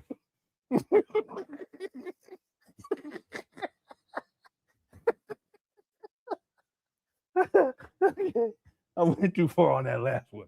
You know what? I'm sorry. You know when I get going, you guys know. That's your fault, guys, little princess. I'll blame it on you. I gotta laugh because I was upset earlier. Okay. Avro Punk says, hey, Leonard, remember the young lady with the nose ring that told all the business after Umar invited her to lunch and she had a man? Yeah. Yeah, that was 2025. Let's pull that. I forgot about that one. Yeah, let me give you guys another example right quick. I totally forgot. Yeah, I remember that one. Yep. So context is Umar's daughter came out and was talking about how Umar was a deadbeat. And then Lene came out and spilled the beans. And then this lady came out and verified everything because Umar told her, no, I think this was before Lene came out. Yeah, because here's the video right here. Let me play it for you guys. I've totally forgot about this one. Here we go. I talked to Umar for 3 years. I met him when I was 24 years old. And this is okay, she's 24 when she met him. Here we go. Thank you for this, Afro Punk chick. I totally forgot. Recent picture. We just met in June of last year. And we did discuss his children along with a few other things. We met up at Brandywine Diner on Concord Pike last year. And because he wanted to take me out to lunch, and I kind of wanted to talk about just have a conversation with him regarding Black content creators on TikTok and social media. So while we're talking, we talk about religion, we talk about racism in America, we talk about secret societies because her locks are really nice. One of my sons, he's growing locks. All of my sons, they got braids and stuff. Because that was really my peak of interest. So we first started off by. But these younger generation, that's what they do. I apologize. I'm just thinking. Anyway. Talking about why he was in Wilmington again. He's always going to his school in Wilmington, Delaware, because number one, he's being audited by the IRS a lot. No, she listen. That's what he told her, but that's not the truth, because if he was truly audited, he would be in jail right now. Okay, he would already been in jail. When I first met him in 2022, he literally told me he was there because his accountant was caught stealing funds from the school. They were receiving donations for the school, and he was saying that his accountant was stealing money. So he had to fire that accountant, and the IRS was asking for proof, like where the money went. So he started commuting from Philadelphia to Wilmington, Delaware frequently, just so he could be at the school in case anybody shows up and asks why the school's not done, or where the kids are at, or what's going on. So when I met up with him last year, he was just coming back from the school when we had lunch. I guess the IRS is still asking him about the school because it's not done. Like, he's receiving money, donations, but there's no progress with the school. If you were to go up right now to the school, like, there's wooded boards on the doors, on the windows, there's weeds, graffiti on some of the buildings. Like, it's not in proper condition. There's no AC, there's no heating, there's nothing. Like, it's not, the school's not ready. When we were talking at the table, I started asking him a lot of private questions, like, were you married? Do you have any kids? He was telling me, yes, I have 2 daughters. One of them is a teenager, and the other one is maybe 7 years old at the time. So the child is probably 9 years old. So he was saying to me that the mother of those girls, or the mother of, I don't know if it's 2 separate women or just one woman, the woman or the women are taking him to court for child support because he's not an active dad. He's not in their life, and he told me that as well. He doesn't visit them as much as he should. However, he visits his mom a lot, and she's in Philly. So I just was confused. I was like, how are you talking about being a pillar and how black men are so needed in families today, but you're not even an active dad? He was not an active father. He said it. He confirmed it. I can back this young lady up. He did say that. He was not going to be there. And on top of that, yeah, I just got a phone call from one of my old homeboys from back in the day. It's good to hear his voice. I haven't talked with him in, like, I don't know, maybe 25 years. Yeah. But I'll tell him I'll hit him back after I get done with this. Let me let the rest of this play. He was saying that he would like to, in the future, every 2 weeks out of the month, go to Ghana. He practices Ifa, which is African spirituality. And we were talking about that for a while because I'm kind of versed in it as well. And so when we were talking, I was asking him, I was like, so you never got married? He said, oh, no, I never got married to any of those women. But he dated a lot. And I could tell that he was a playboy because he was very, very flirtatious. Very. Mm-hmm. And also I noticed, too, his personality is much different in person than it is online. I'm not sure if it's because I'm a woman or something like that, but he's not as animated. He seems more hyped up when he's like on a podcast or online, really engaging. He was not as engaging in person. And I felt like that was interesting. I was having to ask him questions. He didn't really ask me questions. It's almost like we had lunch just for me to ask him questions. And I didn't really like that because it was supposed to be a back and forth discussion. And so we were talking about a variety of topics. He is extremely flirtatious. And that was the last time I met up with him, and probably the last time, because it was very aggressive because I'm in a relationship. And when I had met up with him last year, I told my partner, like, I'm going to go have lunch with Dr. Umar. He was like, what the fuck? So he was like, yeah, go have lunch and come back and let me know how it goes. But y'all, before I go back to seeing my boyfriend, on my life, when we left, I gave him a hug. He was like, He said, the women got to have booty. And I was like, what? He said, you got to have booty. If I'm talking to you, you got to have booty. Can you cook? I was like, yeah, I can cook. He was like, good. So you can cook and you got booty. And he was backing up from me. He said, He said, business before back shots. Business before back shots. I wish I was kidding. And mind you, I'm in a fucking relationship. So I was like, what do you mean? Yeah, but young lady, you shouldn't have been dealing with Umar anyway if you're already in a relationship, period. Okay? I just got to say that it's this fatherly compassion and fatherly love. You shouldn't have done that in the first place. Business before back shots, nigga. Like, what? So he's laughing to himself and he goes back to his car because he was going to go back to Philly to go take care of his mom. And I was like, I can't see this fool again. Because what do you mean business before back shots? No back shots are being given. What? Because business before back shots, whose back are you shooting? Because it's not mine. The fuck? So extremely flirtatious. Very much so. I remember asking him too, like, are you and Sukihana like a thing? Because I know she's from Delaware too. I was like, do y'all, are y'all fucking? I was asking him too. I was like, are you and Suki like a thing? Like you? Because I know she from Delaware too. I'm like, are y'all fucking? Like, and he was like, no, we're friends. That's my girl. You know, she got her own restaurant in downtown Wilmington somewhere. Sure. When you say to me, business before back shots, and you and Suki are just friends, highly doubt it, because you got a big booty too. Anyway, I say all this to say, what in the world? This young lady is telling the truth. He is a deadbeat father, extreme hypocrite, and huge flirt.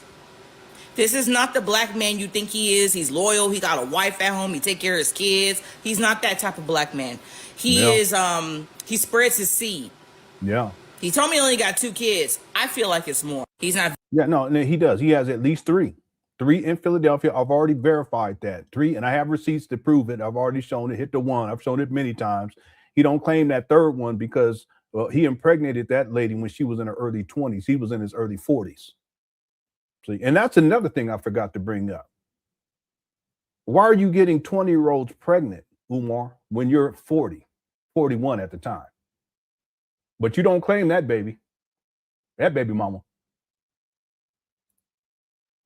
It further proves the case. You know, I remember, again, Umar stated that he ain't going to go below 35. If you ain't going to be below 35, but what, a decade ago, you was messing with 20-year-olds and got one of them pregnant. Just like you messing with 20-year-olds a couple months ago, or she came out a couple of months ago, but a couple of years ago, you was dealing with her. She was 23, if memory serves me correctly. We're going to get into that next. Visiting his children. He's not paying child support. And these things came out of his own fucking mouth. Okay? So I believe this young lady, and I just had to wait. Yeah. You ain't got to tell me because I already knew all that before you came out and told the business. Okay? So salute to you for coming and telling the truth. All right. Yeah, thanks, Afropunk. I totally forgot about that. I should have included it in this presentation. Thanks, Afro. TJ says, what in the P. Diddy freak off is as crazy. It is crazy. Right, thank you, TJ. I got to do these quick because we got to start getting going on this other, because I want to do this all in one show. Christina's 100 jewels. High five. Thank you so much, Christina. Justice Saunders, 10 jewels. Thumbs up. Thank you. My friend told me to. He says, he brought this other brother from back in the day. He says that this other, I ain't gonna say the name, the other brother was gonna donate to Umar. He said he was watching my videos. He said he decided not to. Well, good. So I was laughing on the phone. Anyway, Zoe sent in 80 jewels and said, clock it. Thank you so much, Zoe. Tig says he could try for, and they are, okay. Mary, what's the lady's name? No, let me stop. I was thinking about the other lady, Cheyenne. Yeah, Cheyenne Bryant. That's what I was thinking of. I have videos on her. I want to do a live stream of her this week because I have all the videos compiled. Just haven't had time. Thanks, Tig. But she crazy too. She's real crazy. Zoe sent 350 jewels. Thank you so much, Finger Heart. Thank you so much. Miranda says 250 jewels. Laughing Disco. Okay, thank you guys for all the jewels. Mash Science says stay hydrated. Thank you so much with the 550 jewels. Yeah, I have been. I have smoothie for this live stream. I'm almost out though, but I got some more in the refrigerator. Thank you, Mash Cyan. Mr. Confish says it's a high five to you, brother. Thank you so much.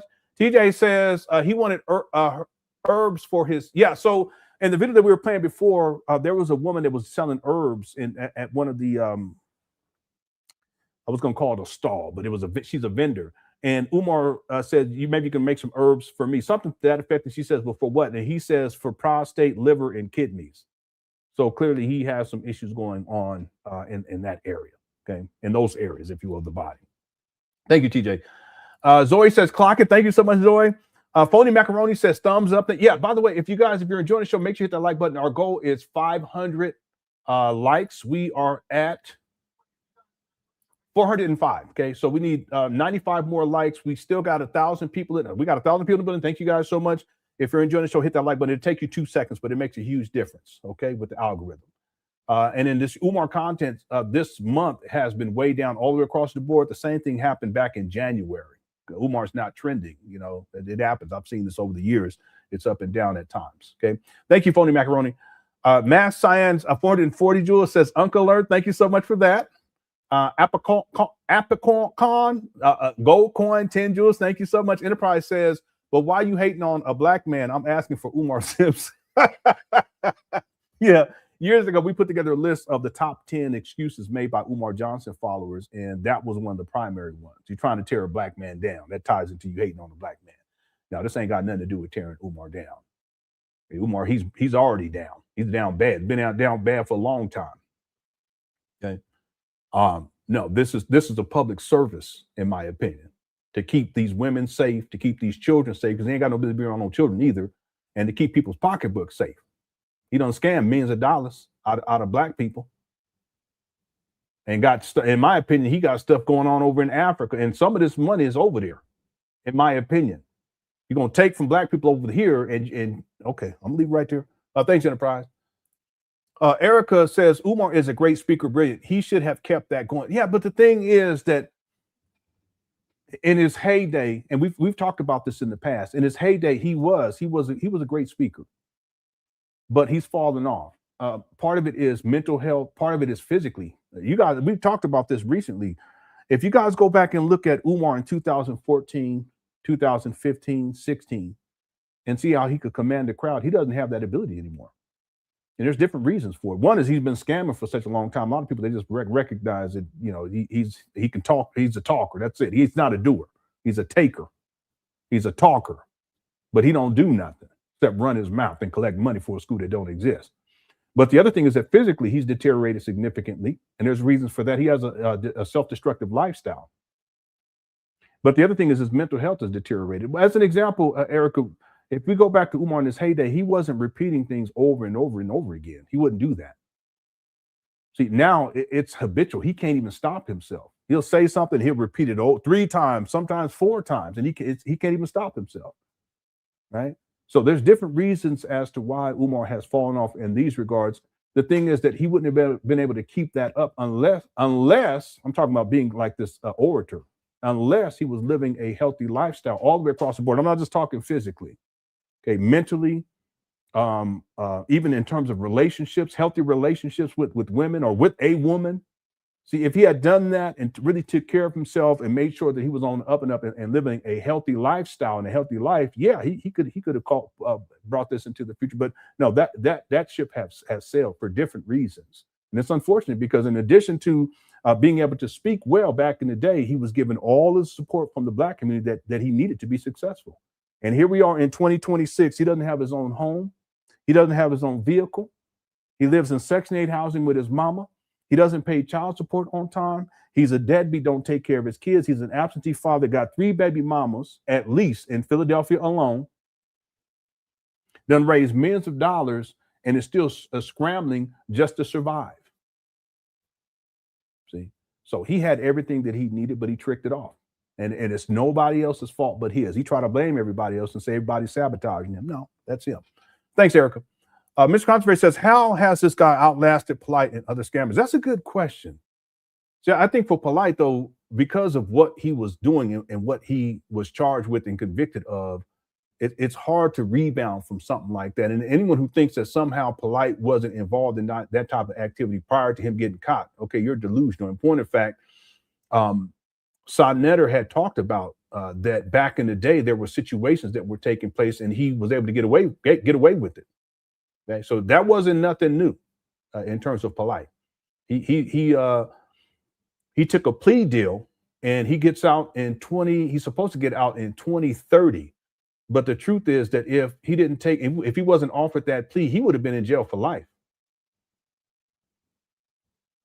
So I think that if Umar got caught up into some sort of legal issue, that's when he would be done. I've talked about this quite a bit. If it was the IRS truly audited him, they would know, because I already know he's scamming, that he's used his nonprofit to collect money for a school that doesn't exist, and then he's not liable for taxes, and most of that money he's tricked off, he spent on himself.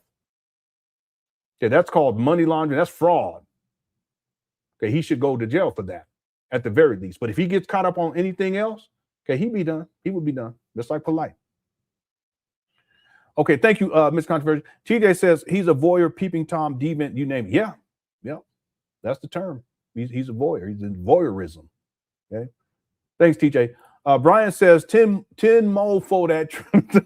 Okay, 10 mofo the truth. Okay, thank you, Brian. I appreciate the support. Thank you, everybody, for all the support. I'm almost at the bottom. I got to do these quick because we're running up against the clock. I want to make sure we get through all of this during this live stream. User 225 says, Lenon and Cooker chat.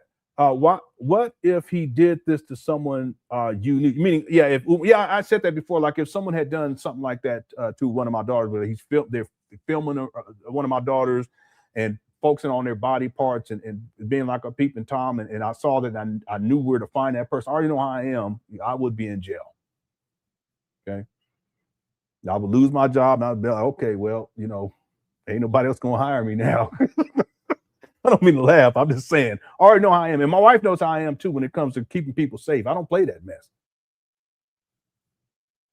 So anyone who sees this, if you're a father or if you're a loving husband and you want to keep your woman safe or your children safe or other women safe or other children safe, you shouldn't be supporting Umar just based upon his behavior, what I've shown here. And there's a whole lot more. Like I forgot about some of the stuff. There's other stuff I can pull up and give examples of Umar. He's a pervert. It's not debatable. He's a pervert. That's why he's always talking about cookies and crushing cookies and pina colada, hot fudge. All of this deals with colorisms and treats because he sees women's vagina as a treat for him. Who thinks like that? And again, this isn't in a traditional relationship. This isn't in a traditional marriage where there's commitment, there's love, there's affection, you're growing together. That's not what this is. This is exploitation as a form of warfare, sexual and financial exploitation of Black women. The Afro Punk chick brought up another video. I should have, and there's other ones I can pull up. I just forgot about that one. There's plenty of other examples I can give. Okay? Thank you, 225. James, what's up, James? Says, I wonder if Sister Hanera, the priestess, approve of this behavior with Umar. I don't think those women care. Real talk. I think that those women, some of them, they've been manipulated by Umar, but I also think that they see Umar as a resource, that they use Umar too. They use each other. That's what I think at this point, James. You guys know I've been real lenient and try to defend some of these. Can't do it anymore. I can't do it. If you've been around with Umar and you still rocking with him, he got African safari freak offs that y'all going through, running through you all, bringing y'all back, and y'all still looking at with glazed eyes. Y'all just as goofy as Umar. Real talk. So I don't think that they care. I think that it's a sex cult, to be honest with you. That's what I think is going on. Just deviancy all across the perversion. That's all that is. Thanks, James. By the way, that's what Polite had. People think, he went to LA because he was ball, as we used to say, he's balling and said, no. You notice how when they went over there, they was all start dressing like prostitutes. I'm not saying that they was dressed, they would show a little this every once. No, they were dressed like prostitutes. There's a reason why.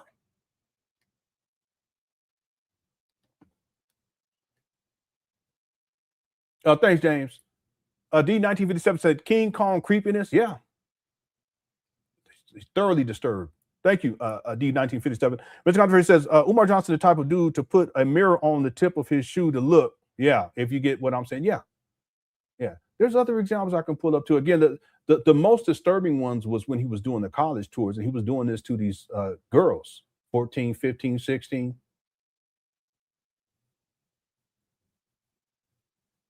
And I just thought about it, Ms. Contra. I don't even understand why these parents, if you see that, because he was posting it live, I'm sure some of these parents have to see that, and you just don't.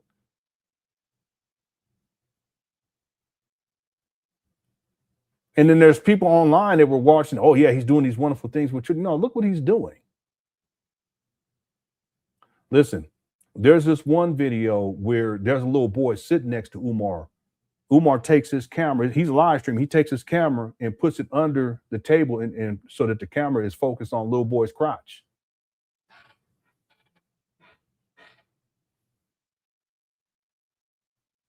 Can't show it here.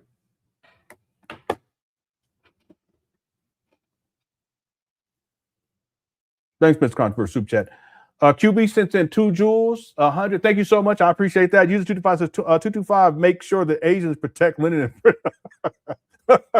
All right. Thank you. It's gonna be funny.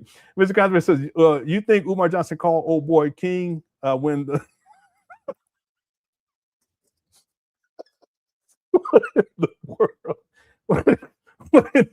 All right, that's too far. You think Umar Johnson called old boy King when he mad y'all? I listen. I don't even want. Let's move on.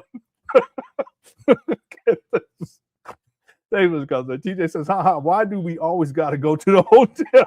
That's what she said. You know that's sad. That poor lady, that poor stripper. Don't do that stripper like that, Umar. Take her to your house. Come on. Take her out to eat. Go to the mall or something. He said, nah, we mean that. But he lived like that. That's what he do. He go to the hotel, motel. He meet these women to get, all right. Thanks, TJ. Is that DeMar says, homeboy trying to go to the pen. I know. And again, I have other stuff too. There's a woman that alleged that Umar forced some things. Okay, but I have never talked with her. I ain't been able to verify it. So, it's not something I talk about, but I wouldn't be surprised. She was wheelchair bound. She was a stroke victim. Anybody remember that hit the one? This is a long time ago. Yeah, Umar, listen, if there's smoke, there's fire. People can lie, yeah, but if you just have these things over and over and over and over and over again, it's you. And we're about to get to the video of another woman who Umar used to take care of his mama that was unqualified, but he also ran through her too, and she's quite young. Thanks, DeMar. Sweet T says, what about the chef lady? Wasn't there a lady he was trying to get at when he was looking for a personal chef? Yeah. I can't remember her name right now, but she was a chef and Umar was trying to get at her, but he was talking about how he needed a menu. So she reached out, a menu for FDMG. She reached out because she wanted to help with that. But Umar was trying to get at her. And I think she had a man too, if memory serves me correctly. I can't remember, but that was a while ago. That's just another example right there. If y'all remember that one, hit the 2. Yep. Thanks, Sweet T. Command said a W, gave me the W for the 10 jewels. Thank you so much, Command D3E. That sounds like sci-fi. You got the, okay, cool. YouTube device says Umar Johnson avoids Chinese restaurants in fear of yeah, right. Okay. How's it going, Theodore Vera? 40 and 40 jewels. Uncle Alert, thank you so much for that, Theodore Vera. And again, please update us in the future as you progress through your program, okay? All right, Kadar says, Lenon, you should gather all the women on the show. Yeah, that would break the internet. Yeah, that sure would. Thanks, Kadar. Larry says, sent in 100 jewels a Sunday. Thank you so much for that. I appreciate it. The solar engineer says, hey, LenonHonor, come on, man. Even the most basic L7 knows. What in the world? Even the most basic L7 knows that you smash cookies. You're gonna leave some. All right. Oh, God, boy, who is this? I ain't never seen you up in here. The solar engineer. That's wild. Okay, thank you for the super chat. Love Shack says, Mr. Lenon, I appreciate you, my brother. Keep at this predator's neck. I too grew up in the JWs as Jehovah's Witnesses. Lots has changed for the better. Yeah. Well, I'm glad that things you've moved beyond that. I was raised and I never believed in it, and it was horrible as a child. I still have issues to this day. Like my wife had to really get me to celebrate birthdays, and in particular my own birthday. my children, I had to get into that too, hers, get into it. But, and I'm able to do that. But my own birthday, sometimes I'm like, oh, no, you ain't gotta do nothing. Same thing with Christmas, all that stuff. But there was a lot of issues growing up in that religion. It was unfortunate, but my mom did the best that she could. And thankfully, I've been able to get beyond that and be functional. Okay. Thank you, Love Chat, for the super chat. I appreciate it. Fi Taylor said, keep it up. Thank you so much, Fi Taylor. I appreciate you. YouTube Fi says, I'll give this young lady credit for having the reaction of someone with a half a brain, not a high bar, but too many women gave Umar Johnson the cookies anyway. It's problematic. And that's why I'm saying these days, because for many, many years, I've given a lot of these women the benefit of the doubt. But at this point, I can't do that. I just can't. Because I have to put, there's a line of demarcation between women who are truly being victimized through deception. Okay, and I'll give examples of Umar grooming today. We're going to get to the next video in just a moment. The main video. I have to there's a delineation between those women who are active participants, and they choose. They actually choose this. Okay. But then there's ones who are manipulated into this. And then there's also a younger ladies, see, who are just too young to understand or to know. And there's people saying, no, they're grown. No. See, if you had children and you had daughters, you wouldn't be saying that shit where there's a 50-year-old messing with your 20-year-old daughter or your 21 or 22 or 23-year-old. You wouldn't be saying that shit. You'd be ready to go to war. You see the difference what I'm talking about here? So these days, I take a different approach to this. I have to, because I have to be fair, and also have to make the distinction between women who decide they're gonna give up the cooch, they're gonna give up the money, and some of them participate in Umar Johnson's scams by choice, versus women who they believe in Umar, and Umar's manipulated them, and they fall for the okie doke, and at some point they realize that they shouldn't have done that. And then, of course, the young ladies. Okay, those are victims. All right, thanks you, Judivine. And then Judivine also said, Lenon, I'll use magic to teleport you to the stop. All right. Get a clue says I sent 2 jewels. Thank you so much. 100 and also sparkles. Okay, let's get to the main video. Hope you all enjoying the show. We still got about 960 people in the building. Let's get to the main video here. This took place on March 13th of 2026. And again, I didn't want to cover it back then because this is dealing with Umar and another situation where he's hired in this case, a young lady who's unqualified to take care of his mother. And I kind of felt like we already covered this from last year, right? You guys know about that with Lene. But this is another example. The difference is that this is a young lady. Okay, she tells her story.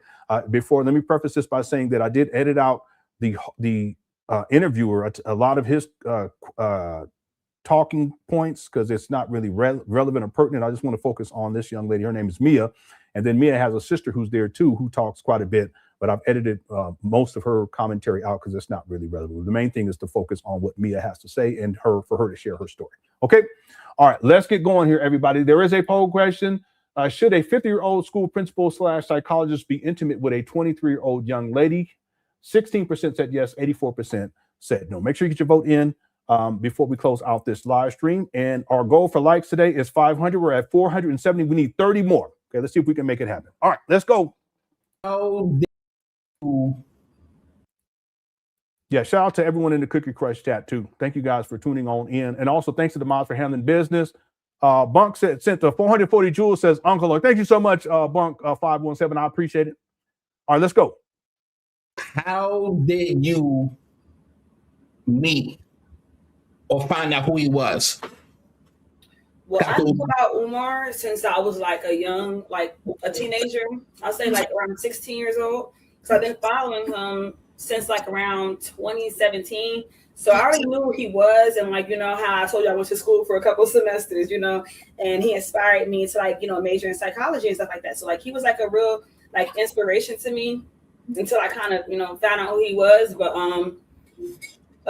basically I knew who he was already. Right. Mm-hmm. And then I ended up basically reaching out to him. And at first it was like a joke, because I didn't think that he was going to respond to my my DM. So I ended up like reaching out to him as a joke, talking about I want to join the movement and everything like that. And then he ended up asking like where I was based, and I told him where I was at, and he ended up. Again, that's him collecting intel. See that? Ties back to what we covered earlier on. This is Umar collecting intel. You know, sending me his number, and we ended up like talking from there. Yeah, that's what he does. I already told you guys that's what he does. He takes pictures with these young ladies too, and older ladies, and he tells them, make sure you send me that picture. But he does that so that they will text him the picture, and when they text him, he now has their picture, and he'll know who that young lady or older lady is, but also their phone number. So he can continue to text back and talk with him and blah, blah, blah. And then the grooming process starts. You see this?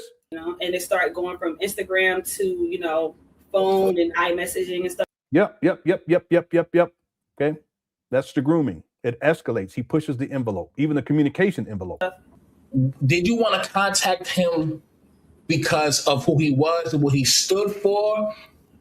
Or it was more than that, or there was an attraction to that man?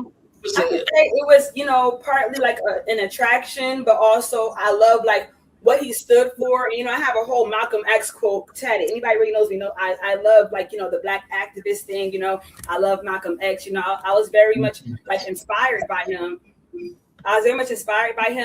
And then it kind of was like, you know, like I told you, he inspired me to go to college for the couple semesters that I did go.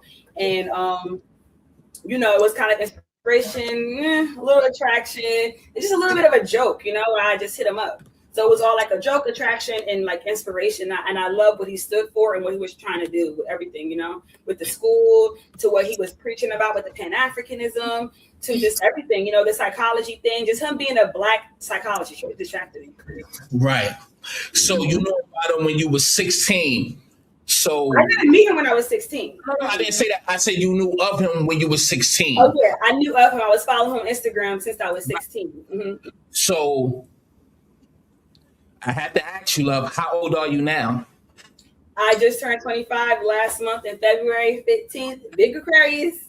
Ain't nothing wrong with that, love. Okay, so let's be clear with the timeline. She knew about Umar when she was 16, 17. I think she said 16 first or 17. 16 years old, knew about Umar. I'll put 16. And then she's currently 25 years old. But when she met Umar, I'm talking about physically, she was around 23 years old, if memory serves me correctly. I'm just putting this in here for my notes here, just as we progress, as I put together this timeline. Okay, let's keep going. Let me just back this up just a second. Psychology thing, just him being a black psychologist, it distracted me. Right. So you know about him when you were 16. So I didn't meet him when I was 16. No, I didn't say that. I said you knew of him when you were 16. Oh yeah, I knew of him. Okay, so that's about 9 years ago. Umar would have been 40. Okay, so he's 40, and when she learns about Umar. I was following him on Instagram since I was 16. Mm-hmm. So since she started following Umar on Instagram. I had to ask you, love, how old are you now? I just turned 25 last month in February 15th. Big Aquarius. Ain't nothing wrong with that, love. All right. So did you look him up to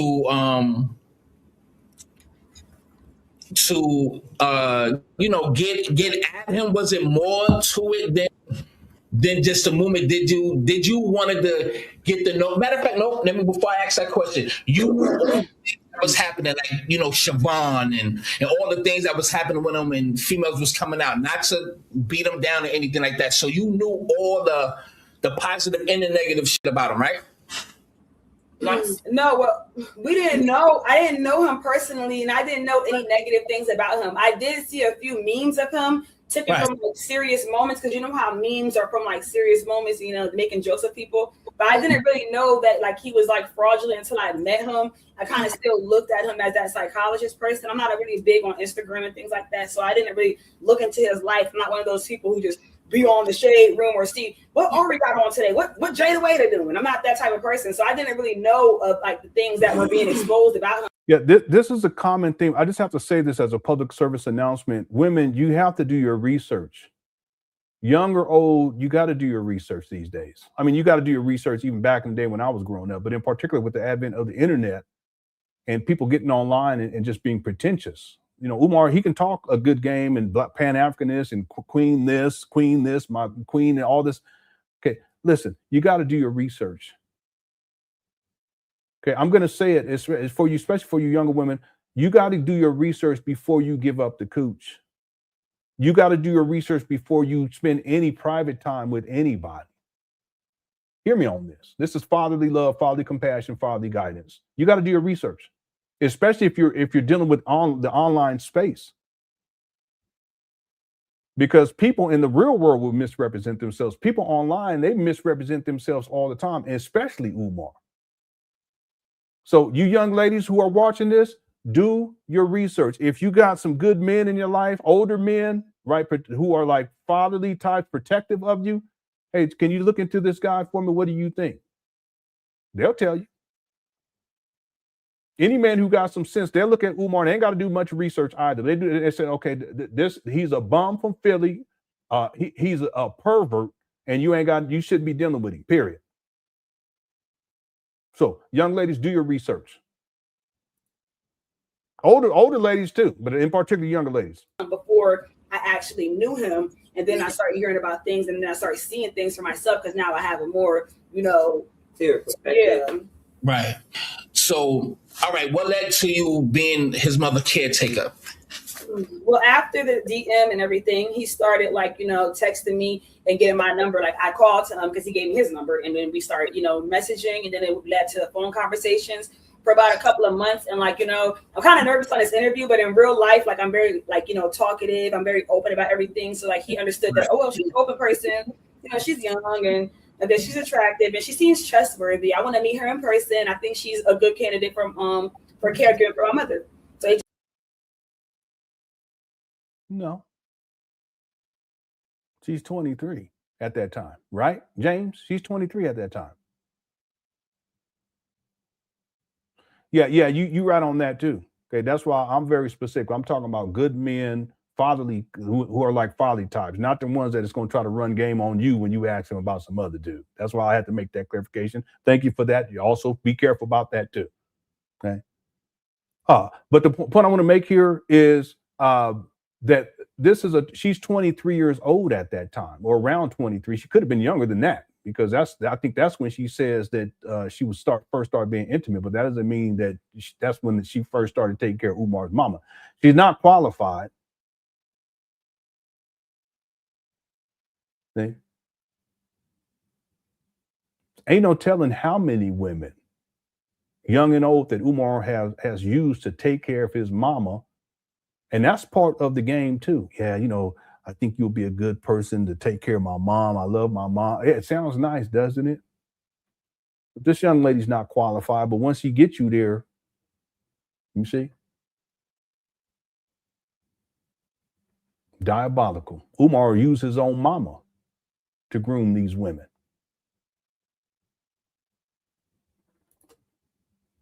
Just thought that I was a trustworthy, open, I don't know, I guess gullible, I don't know. But not too open to the point, saying she was going to tell his business.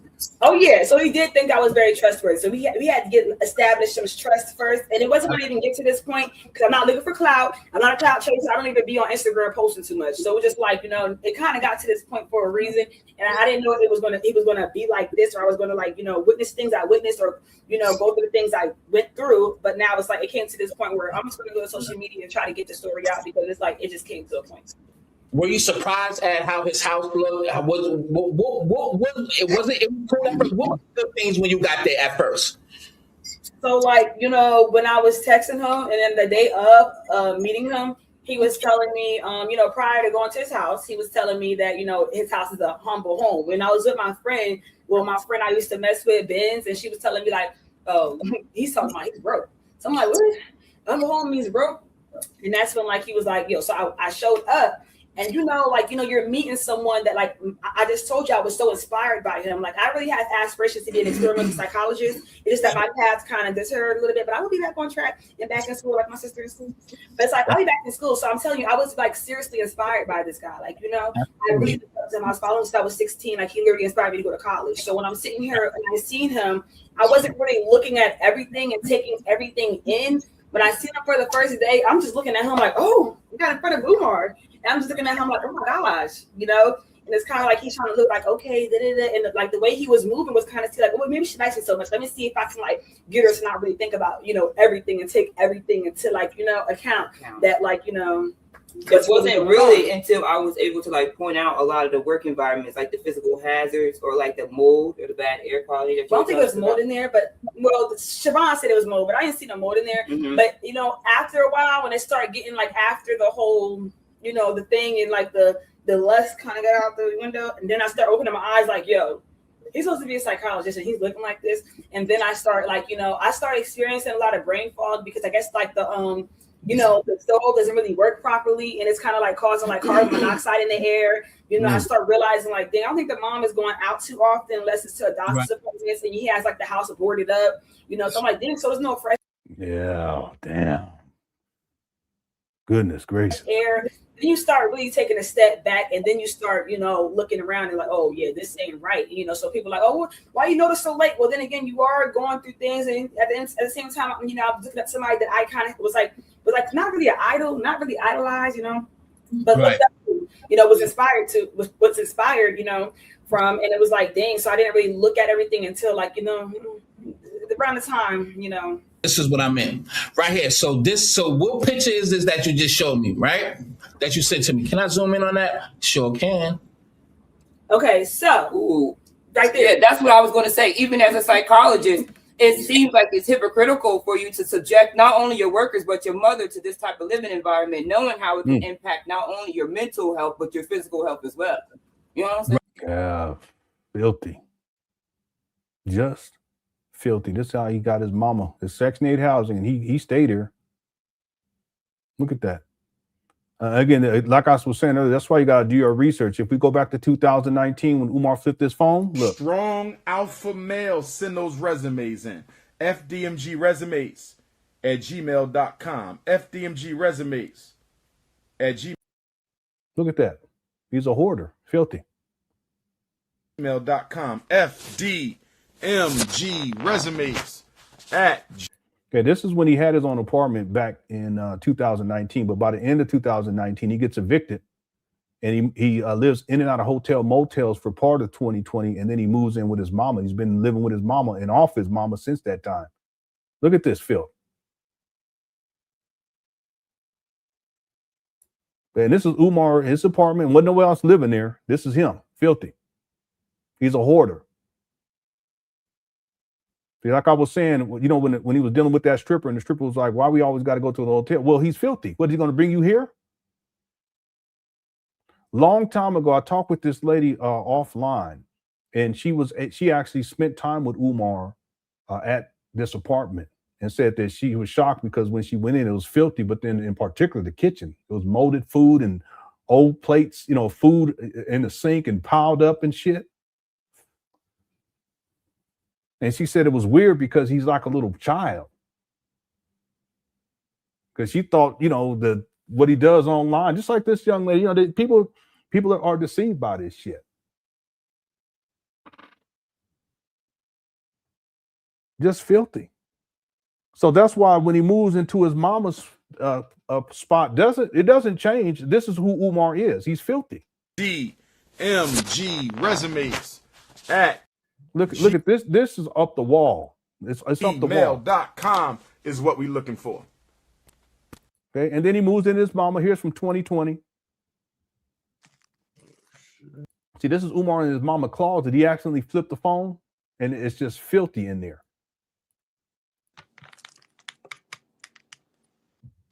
Who we got?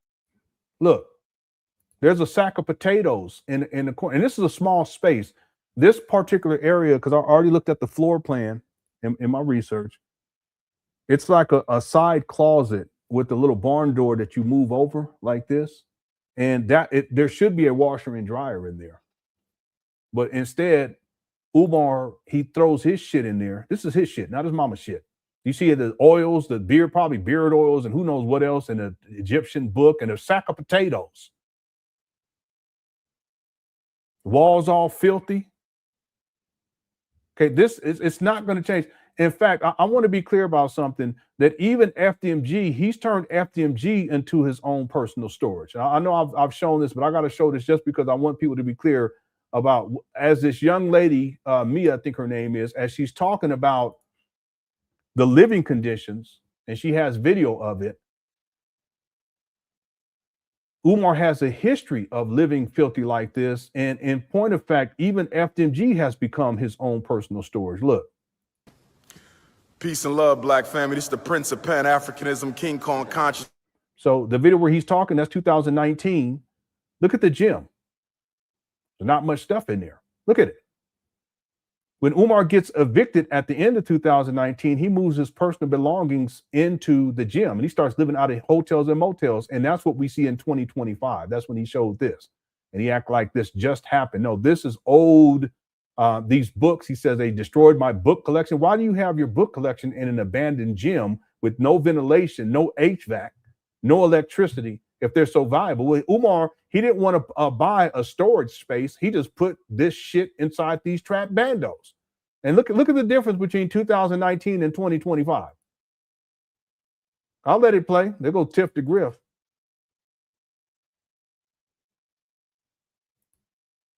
A lot of these people ain't around anymore because they done figured it out. Look at that back wall.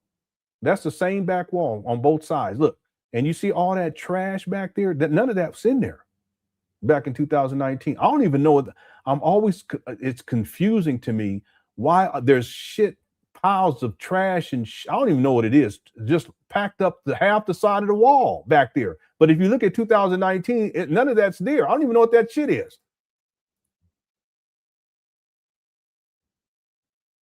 See, a lot of these people ain't around anymore. This lady, she's still around though, because she's in that video from the art gallery grand opening. Did I see a there goes a sandal? That looked like a sandal right there. These suitcases, this is Umar shit. There's some glasses inside of that suitcase. That looks like a sandal right next to that. That's the first time I noticed that. There's that big back TV right there. See this? Pictures, picture frames, fitted hats. That's Umar's fitted hat. That shoe right there, Umar posted that back in the day. That red, black, and green shoe. He posted it on Instagram a long time ago. See, this is all his belongings from when he was hoarding at his apartment. He just moved it into FDMG back in 2019 and tried to play it off like he just put it in there in 2025. No.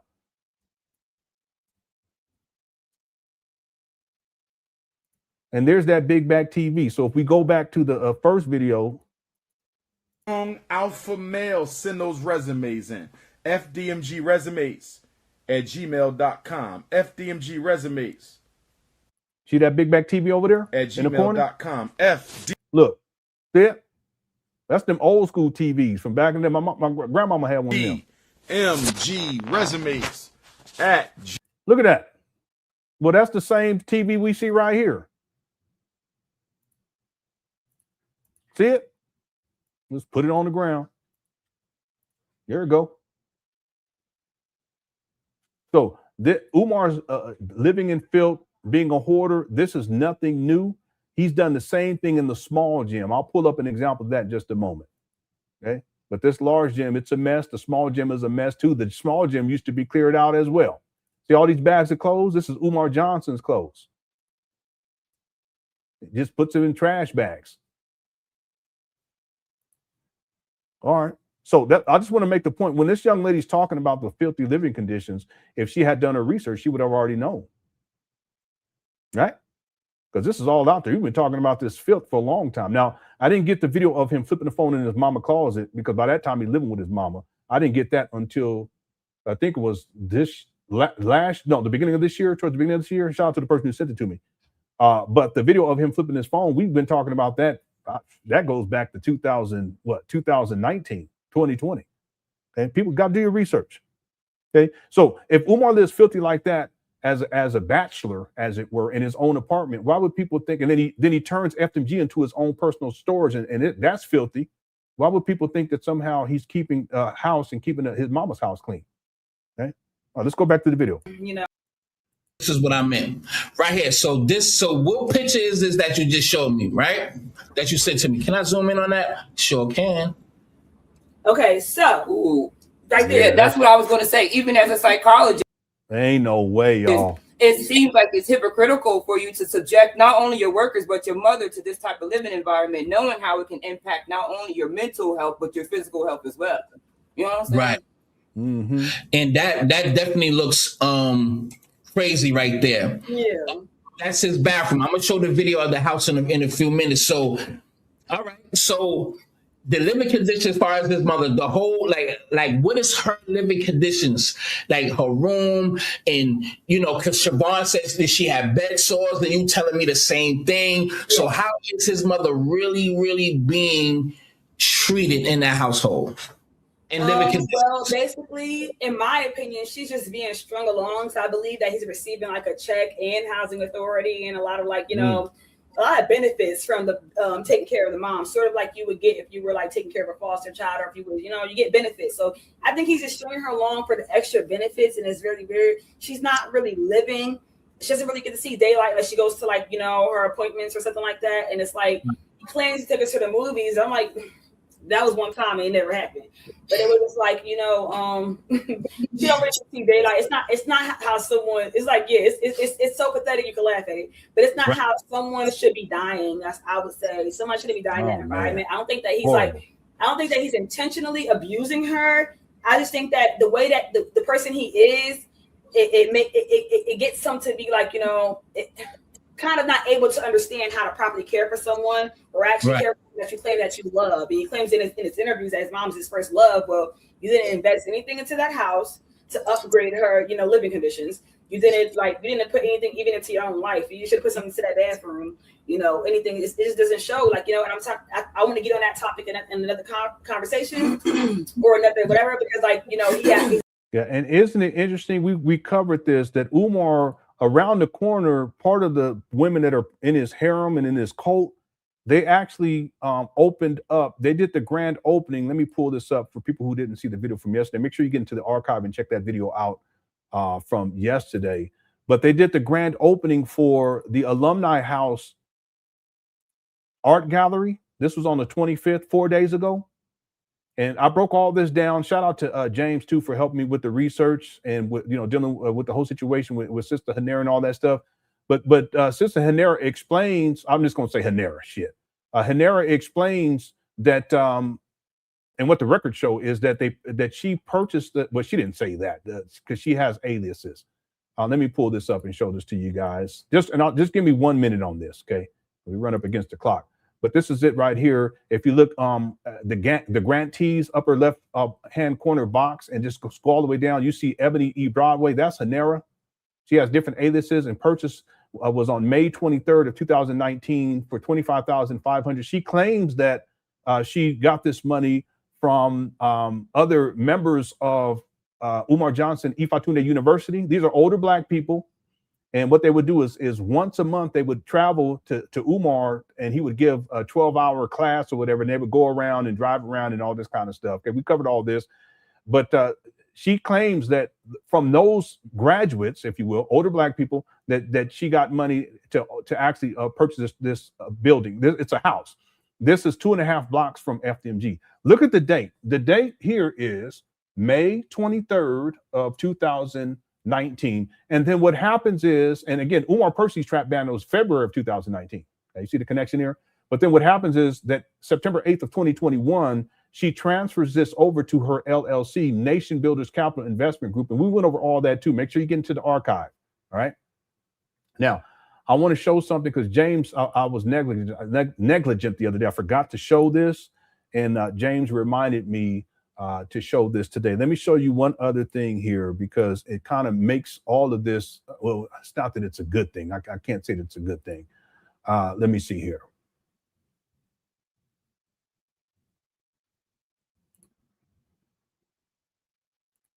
Okay, here it is right here. So this is from January 11th of 2021. Remember that the house, the art gallery, was purchased May 23rd of 2019 and then transferred to Nation Builders Capital Investment Group, LLC, which is Hanera's LLC, on September 8th of 2021. Well, there was an event January 11th of 2021 with one of Umar Johnson's cult members, and I believe she participated in the Ifatuna University. She also appears in one of the videos, I think it's with her daughter inside of the gym from 2019. Listen to this conversation. Check this out. Sister Righteous. Okay, he calls her Sister Righteous. Watch this. Delaware, what? No. See, he embraces her and kisses. Now listen to what Umar asked. What is the question? I want you guys to post in the chat room. Listen to what Umar. What is the question that Umar asks Righteous, Sister Righteous? Delaware, what? No. Anyone hear it in the chat room? Type in the chat room. Delaware, what? No. Delaware, what? No. Delaware, what? No. Delaware, what? No. See this? These are Umar Johnson cult members. See, FDMG is not just this idea about these little boys. This is a cult shit. Umar wants these women, cult members who are part of his harem, to do what? To move to Delaware. He asks her, "Are you in Delaware yet?" I don't know where this lady is from, but don't y'all think that's strange? What's going on here?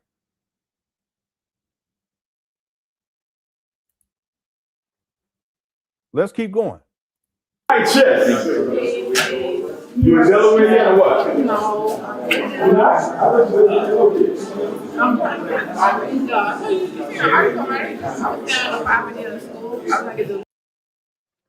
She's talking about a property near the school. Remember that art gallery, it's 2.5 blocks from these trap bandos in Wilmington, Delaware. This is crazy.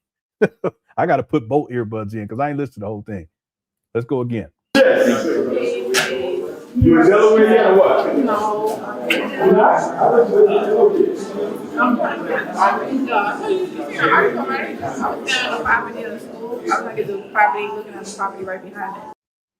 See that? She's looking at a property right behind it. Now, I can't make out what else she said there. James may know, okay, because I didn't look into this deep enough, okay? Someone says, yeah, she said no. But see, isn't that strange, though? This video is from 2021. That art gallery, it was a house. It's a house. They turned it to an art gallery that was purchased the previous year.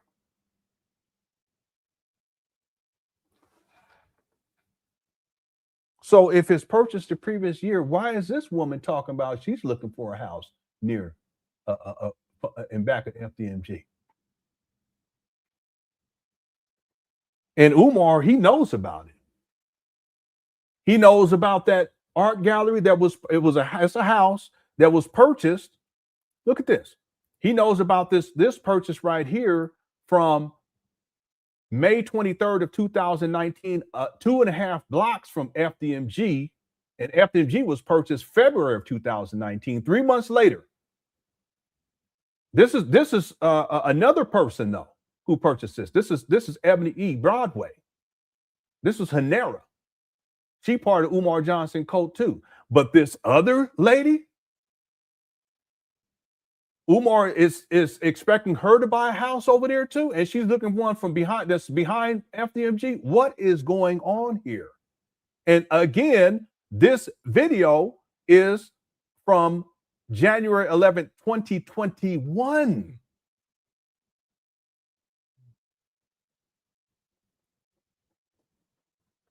Roughly a year and 10 months, a year and 9 months after the house was bought, 2.5 blocks from FDMG, and turned into recently the Alumni House Art Gallery. Damn.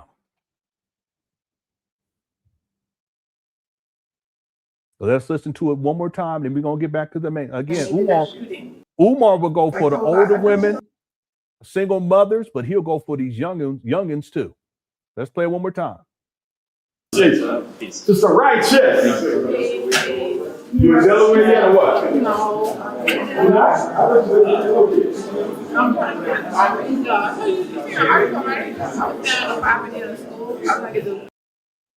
I think he says, I thought you were going to move out out here, or out there, something like that. Delaware, what?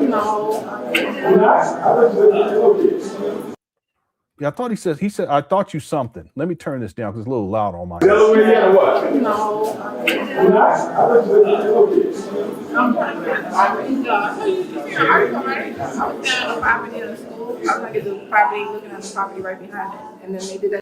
She's looking at a property right behind it, and then they what? And they did that shooting. And they did a shooting. I saw the shooting, but I didn't know you was okay. I was looking at a house back there. What in the world?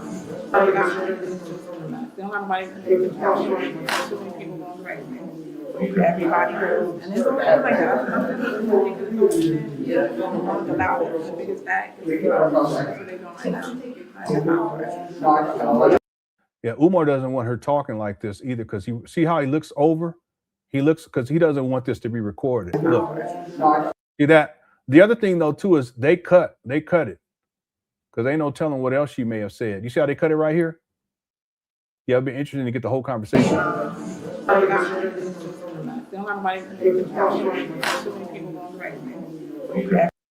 Yeah, too many people going, I don't know, something. So there's probably a lot of stuff going on in that neighborhood. That's what she's saying. Everybody heard, and it's okay. Like the biggest fact.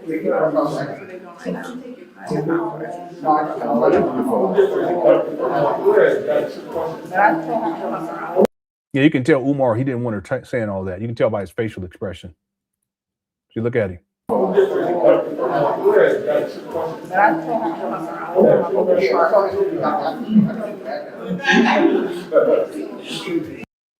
Yep. Yeah, I wish I could understand everything that's being said there, but I couldn't make it all out. And I haven't listened to it close enough or enough times to figure it all out. But I just want to bring this up because it ties to Umar Johnson using women for financial and sexual exploitation. Again, why would these grown women, and this lady has at least a daughter, why would grown women decide to try to purchase property behind within 2.5 blocks from FDMG? Where do they get that money from in the first place, right?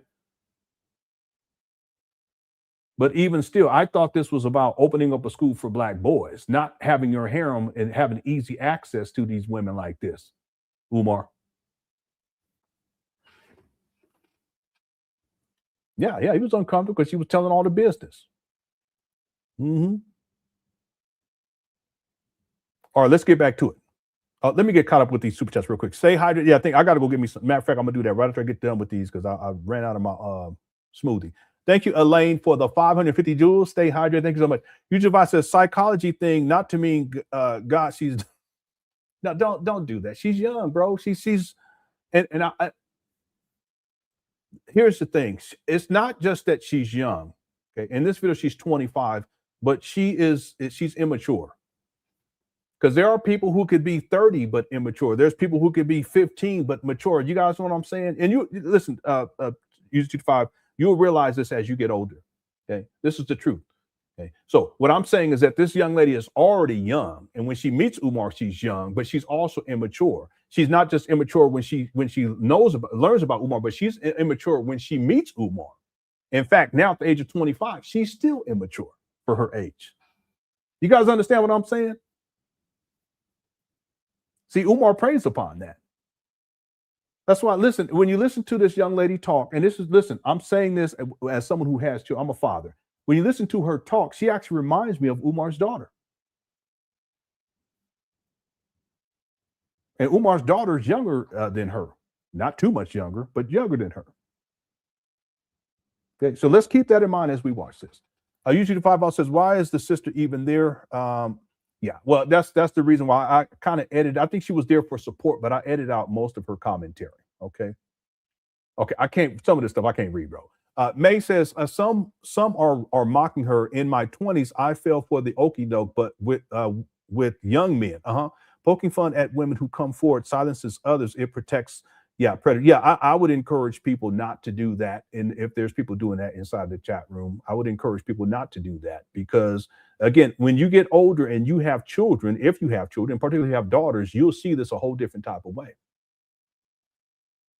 But in the absence of that experience and the wisdom that that will bring, you may see this as being something that's humorous or funny. There's nothing funny about it. So I just want to say that. Okay, mods handling the business. You ain't got to block people, but you can put them on timeout if you got to. All right. And you guys know I don't be telling mods what to do. I haven't done that, and I can't even remember the last time I've done it, but I'll do it here. Okay. Thanks, May, for saying that. Thanks for the super chat as well. James says that lady wasn't at the alumni house. Yeah, I didn't see that lady at the alumni house either, which is strange because, and again, I'm not quite sure. I think James has a better grip on what's taking place with this whole alumni house thing and properties and all this stuff. I think he has a better grip. I know that he does. He has a better grip on this than I do. You would think that if this grand opening takes place on the 25th, and they purchased this property back in 2019, but from the story that Hanera says, they didn't really get into renovating it until 2020, that by the time they do this grand opening, they didn't start renovating it until 2025, okay?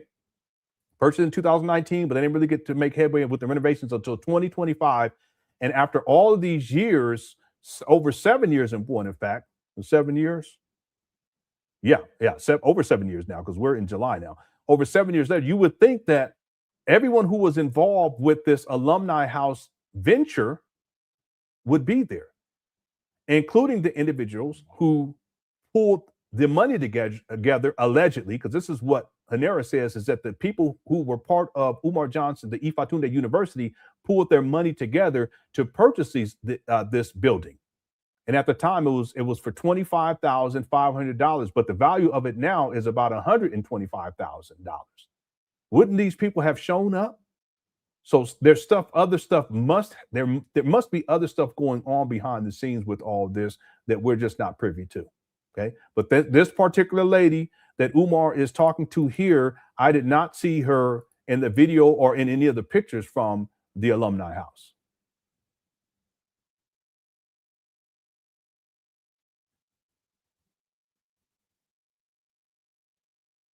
Yeah. See, back in the day, I would feel sorry for, but at this point, they're willful participants because all the information is out there, and she knows what's going on behind the scenes. I'm sure. Maybe that's why she ain't even up there. Ain't no telling. Okay. Thanks, James. Miranda says, shameful. He can hire Molly May to clean that ish up. This is insane. He can definitely get that house cleaned properly by a cleaning service. Yeah, he's raised millions of dollars, and he's making money off of his mama. Listen, Umar don't gotta pay rent. As adults, what's our biggest expense? Food and rent, right? Especially if you have kids, it's food. Okay. Trust me. Or mortgage, right? Food, rent, mortgage, and then maybe a car note, right? Those are the kind of like the top three.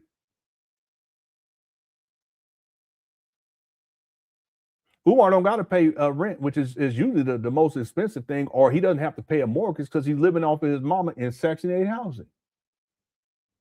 You mean to tell me with whatever money she gets from the government, right, plus the millions of dollars that he done raised, he can't get a proper cleaning service up there once a week, once a month?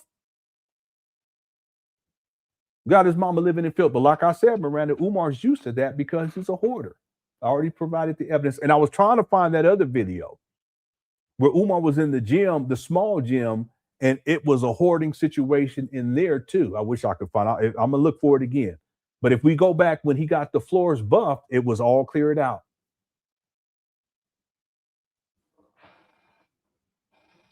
Thank you, Miranda. It's shameful. Got his mother living like that. And if you guys don't know, his mother is bedridden. She can't walk. And if she gets up, she got to be put inside of a wheelchair to get around. Umar living off his mama at the age of 51. That's why he don't want relatives coming through or visiting. He won't even let relatives visit because he sees her as a resource. He don't want nobody else taking care of her either. I'm talking about family members, even though clearly they would want to, right? He doesn't want that because that messes up his money. He's getting paid for being the primary caretaker. This is some diabolical shit if I ain't never heard none. Thanks, Miranda. And then TJ says all that money he stole and no home for his own mom. Yeah, I've been saying that from the jump. See, given his mama's condition, if he came out public and said, hey, listen, I had to take $400,000 to buy a home so that my mama could live, you know, it's not in the hood, and it's a nice environment, and it's a 3-bedroom or 4, 300,000 in that area, 300,000. Shit, I'm not talking about 400. Somewhere over there, okay, but in a nice neighborhood, 300K. If he came out publicly and said that, and said, I'm gonna, because I want my mama to be in a better situation, I'm a primary caretaker, you know, we're gonna keep it clean, we're gonna take care of mama. If she's gonna get a room, I'm gonna have a room, and then I'm gonna have another room that's an office, and that's where I'll be live streaming from, and he dresses in suits and ties and keep shit clean. That's not what we see with Umar, obviously. And then, you know, because I want to make sure we have a bath that's downstairs, everything's on one floor because she can't get up the stairs. If he did that as a man, as a son,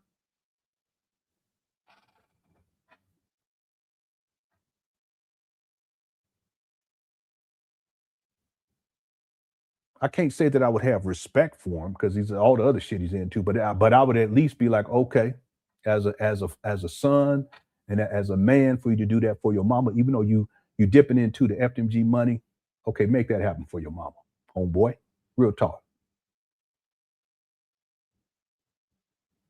But instead, he decides to let his mama continue to live in the Section 8 housing in the hood, and keep the house filthy while he's collected millions of dollars and tricked off most of the money on his own damn self. What kind of man? What kind of son? I know you're watching, Umar. You should be ashamed of yourself, bro. You got everything to say about everybody else, but look at you. Can't even do right by your own mama. Thanks, TJ. Let's get back to the main video. Here we go. And he's like, he has like an egomaniac problem. And I wouldn't say that he doesn't know what he's doing, because first of all, he took his mother out of the home that she was supposed to be in, and that protected her. Then he subjected her.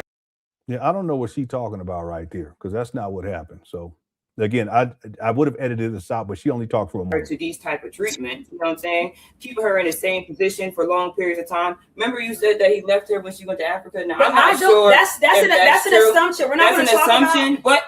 But the way he is treating her, she does not have a room when you mention her room. She's staying in the living room. She doesn't go outside. Yeah, the living room is downstairs. It's downstairs, and she can't get up the stairs. So she can't even have a proper bath. The bath is upstairs. That's why I was saying that Umar should get a house that everything's on one floor, and it could be a walk-in bath. They even got the baths where you can, if the person is wheelchair bound, they can scoot in there and then get onto a seat, and they take the wheelchair out, and they can bathe properly that way. D. Jules says, no one has called APS. I mean, no disrespect, but why is this not important? Yeah, people have. There's many people who have. See, and last year, there's a woman called Lene that came out and told this similar story. Okay, Umar hired her to come out to take care of his mama. Okay, Umar was having sex with her too. This is an older woman though, right? And because of that, I broke that story. She went on other platforms too, so it picked up traction because there's platforms that are way bigger than mine. Okay, but she was on my platform first. As a consequence, there are people that did call, right? But nothing came out of it. And in fact, if we listen a little bit careful, a little bit longer to this, you'll see this young lady, Mia. I think her name is Mia. She it could be Maya, but Mia. I keep saying Mia. She actually refers to this. So let's take a listen a little bit further. Thank you for the super chat. Here we go. In that room, as if she's an animal. But I'm saying is this. What I'm saying is this. She has a different view on it, and I'm like a little bit more educated when it comes to psychology. If someone is like a schizophrenic and they're living he's not schizophrenic. But I'm just giving you an example. If they're living in a reality that everything they're doing is right and righteous and stuff. Yeah, I think she's saying she wants to say delusional, but I've seen evidence of Umar that he has schizophrenia. We've talked about that in the past. Like that, but in reality. Yeah, that's what she's saying. That Umar left the mama there when he went to Africa. Yeah, and I think that's when he went to Africa. He was over there. Well, I think it was 2 weeks or something like that. Was it a month? I can't remember. Yeah. They're talking to a lamp, saying that the lamp is real. That's what he believes is good enough. He is a psychopath and has an ego problem. Like I was going to say, I told you earlier how his daughter. Yeah, he does have an ego problem. I think Umar's borderline psychopath. I know that he's a sociopath. Okay, and there is a difference between the two, but I think he's a borderline psychopath. Tried to reach out and cry out for help. He's thinking like, she just wants clout. She's not thinking that, hey, maybe your daughter feels abandoned, and maybe your daughter he doesn't understand those type of emotions, sort of like how a social. Yeah, that's sociopath. Yeah, he doesn't connect to people emotionally. Okay, he has a there's a term for it. Affect. I can't remember the term right now. I apologize. James, do you remember what year was it? I think it was last year. You remember what year it was when Umar was in the gym and he had that box for donations and it was filth all over there? Anyone remember? Let me know in the chat room. Psychopath would, you know, right. Terminology for that in a psychology terminology, whatever will be the sociopath. You know? I know what you're saying. They can't understand what they're doing is wrong. He claims to love his mother, and he thinks what he's doing is enough, but it's not enough. It doesn't meet, you know, the standards that I would think is right. I guess Philadelphia wellness department think it's okay because she did have wellness checks conducted on her, but she needs to get out of that home. But like, you know, there's nothing we can do. I understand what you're saying. Like, but he studies Pan African Americanism, which means that he brings the community together. It means he empowers. It's not Pan African American, whatever she says. Anyway. He talks about empowering Black women, but his mother is a Black woman and his daughter is a Black woman. Okay. So why does he know how to either build ethical relationships with these people? Okay, or treat them as if y'all. They have human rights. The same way a person can, like I say, he mimics these people. He studies these people. He doesn't practice what he's preaching. The same way, like, you know, a vocalist can do a voice of someone else. That doesn't mean that they're you know, Lotto or they're whatever, Justin Bieber. They can just mimic and, you know, they can sound. Yeah, she's making a good point here. It's having a bit difficulty articulating it, but this is what I talk about with Umar. He's a chameleon. He can pretend to be a school psychologist. He can pretend to be a school principal. He can pretend to be a child psychotherapist, as he's called himself, and a whole host of other things, but that's not what he is. Yeah, she's making good points, salient points here. Like this person, they're just mimicking and putting on this persona. They're not actually embodying this person and really going about it. You know what I'm trying to say? And they're practicing what they're preaching. Yeah. She's articulating it well now. Good job. That's great. She's spot on right there. He's just mimicking and bathing in this attention, and he's not really doing anything really in real life. Just the living conditions, his mother living conditions. You saying he's a sociopath, and you know, egomania. When the police arrived there, he would tell me not to open the door because he thinking somebody knocking on the door for him or blah blah blah. But there were wellness checks conducted. That's what I'm trying to say. There was wellness checks conducted. She doesn't know the full story there. That's fine, but I'm glad she's. Well, I'm saying the way that I can answer your question because that wasn't even the question. But what I'm saying is he doesn't treat his mother. He doesn't like. That's what I'm saying. He's not intentionally like abusing his mother. Okay, that's what about the examples of how he's treating you? Okay, so with me, he just thinks that he can tell me to shut up, and he can think that like shut up, I'm talking. But like it's like the way he talks is very aggressive. Put his funky feet up on the couch and put it up on people with fungus on it. He's like I put fungus. But I'm saying like I'm saying he put his feet up. But I can say the behavior is disrespectful. But does he know he's being disrespectful? If that sounds good, go ahead. I can't even sit there and talk. Let me talk. I'm saying yes. It's basically if you want to say that. It is disrespectful. It's very disrespectful. But does he think it's disrespectful? There's a sociopath. Look that up. What that is. Know that they're not really caring for loving their mother. They can barely care for anybody. Like I said, he said when he talks in the interview, his mother is his first love. But this is the environment you're subjecting her to. Is like, do you even know what love is? He doesn't even. Yeah, but even for him to say that it's weirdo because he said like this, talked like this in the past. These are enmeshment issues. No. A grown man should not be saying that his mama is his first love. I don't give a fuck.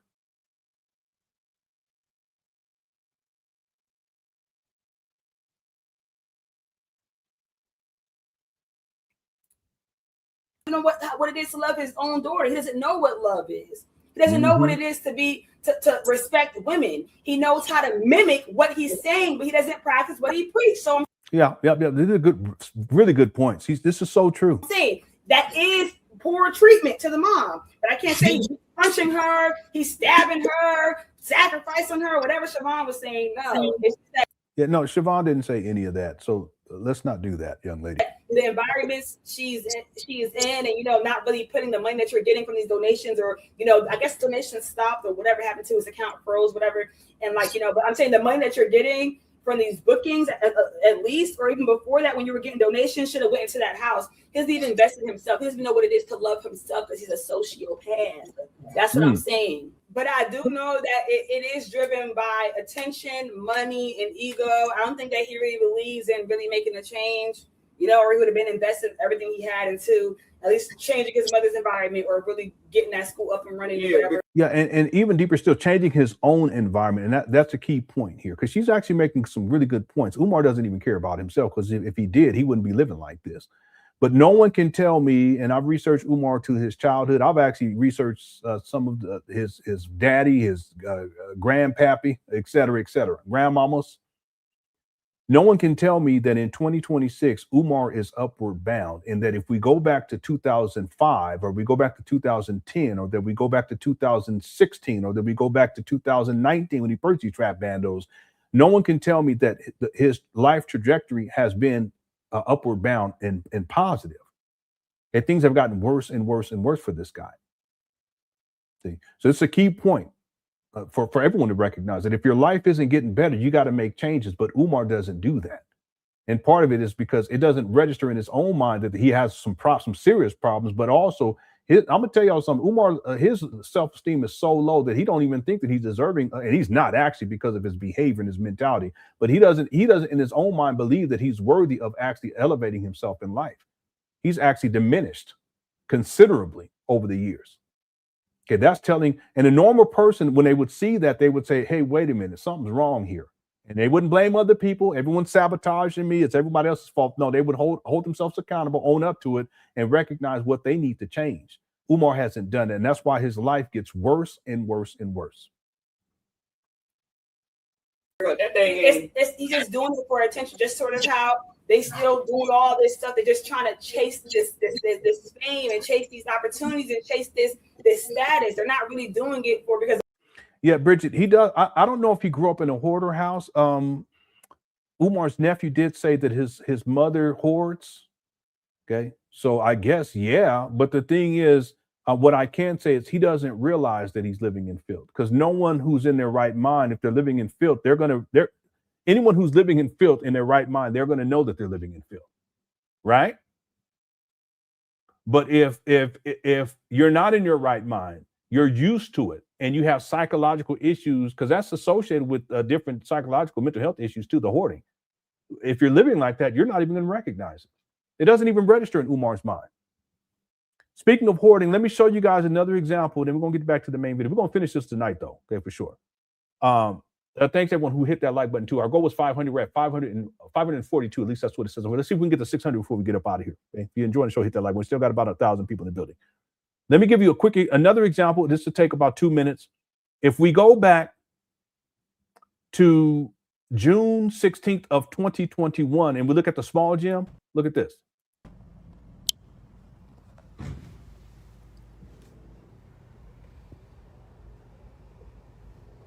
Yeah, this was before he painted in here. He buffed the floor. And now there's powder mold all in here. There's powder mold, you can even see it on that thing right there. And the floor has these ridges and stuff, this warp, okay, that's never going to pass inspection. And Umar knows that. There's black mold way in the back too, in that corner too. But look at how things look back in 2021. Just wanted to show y'all, my donors and loyal supporters, we just got the gym floor power washed, polished, buffed. The Nat Turner Jean Jacques Dessalines Gymnasium. All right. So this is June 16th of 2021. And his followers, because he does this is what I call the illusion of progress. He shows shit like this, and his followers get excited. They were so excited when he showed this. Just like when he showed desk in those classrooms this year, they get excited again. But this is over 5 years ago. You Umar Johnson followers need to wake the fuck up, because he does this to you all. This is just manipulation. He did this so he can get more money out of y'all, just like he did it here in 2026 with the renovations are completed again. Okay. But you see how it looked back in 2021. Okay, now let's go to 2025. Let's go to October 1st of 2025, and let's see if it looks better. He start off sniffing. That's that post-nasal drip.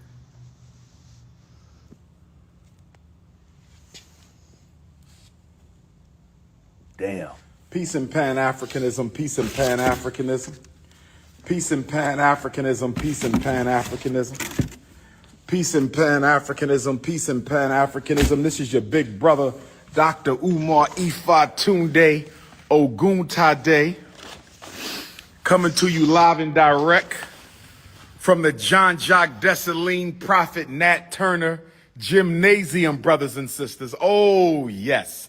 I want to say good Garvey Day to my continental Africans, my South Africans, my Nigerian Africans, my Togolese, my Eritrean, my Ethiopian, my Congolese, my Angolan Africans, my... Okay. So how does Umar go from this? No. We got our drain cleaned out. We got our... To this. And beak all of my... We getting ready, brothers and sisters. That's all we doing. We out here working hard, FDMG. Make sure you hit your PayPal, paypal.me/. See, again, he does this to get money out of people just like he would do this to try to get money out of people. The difference is 4 years and 4 months past, and this is what it looked like. Academy. Because he's a hoarder.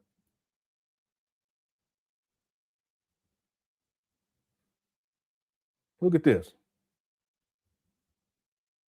Additionally, these rooms, there's these small rooms in here. He calls them offices. They're packed with it's packed up the halfway up the wall with just all kinds of stuff. Look at that. Look behind him. That's halfway up the wall. We not playing with y'all. That look like a bed mattress or the box spring. John Jacques Dessalines, Nat Turner Gymnasium. We're going to get this floor shined up again. We not. Again, where did we see this before too, by the way? All this filth and trash. Well, strong alpha males, send those resumes in. FDMG resumes at gmail.com. FDMG resumes at gmail.com. FDMG resumes at G. 6 years later, ain't nothing changed. And that's not going to change unless Umar got some serious mental health services. I rest my case on that. All right, let's finish up this video. Real quick, let's see. Van Varner says, Umar using the donors for trick money and using the women to take care of his mama and crush cookies on the side. He should be ashamed, but he is not. In addition to this, he gets paid. He gets paid for being the primary caretaker. He don't got to pay rent. He don't even have a car. So he ain't got no car note. He ain't paying no car insurance. He gets rental cars.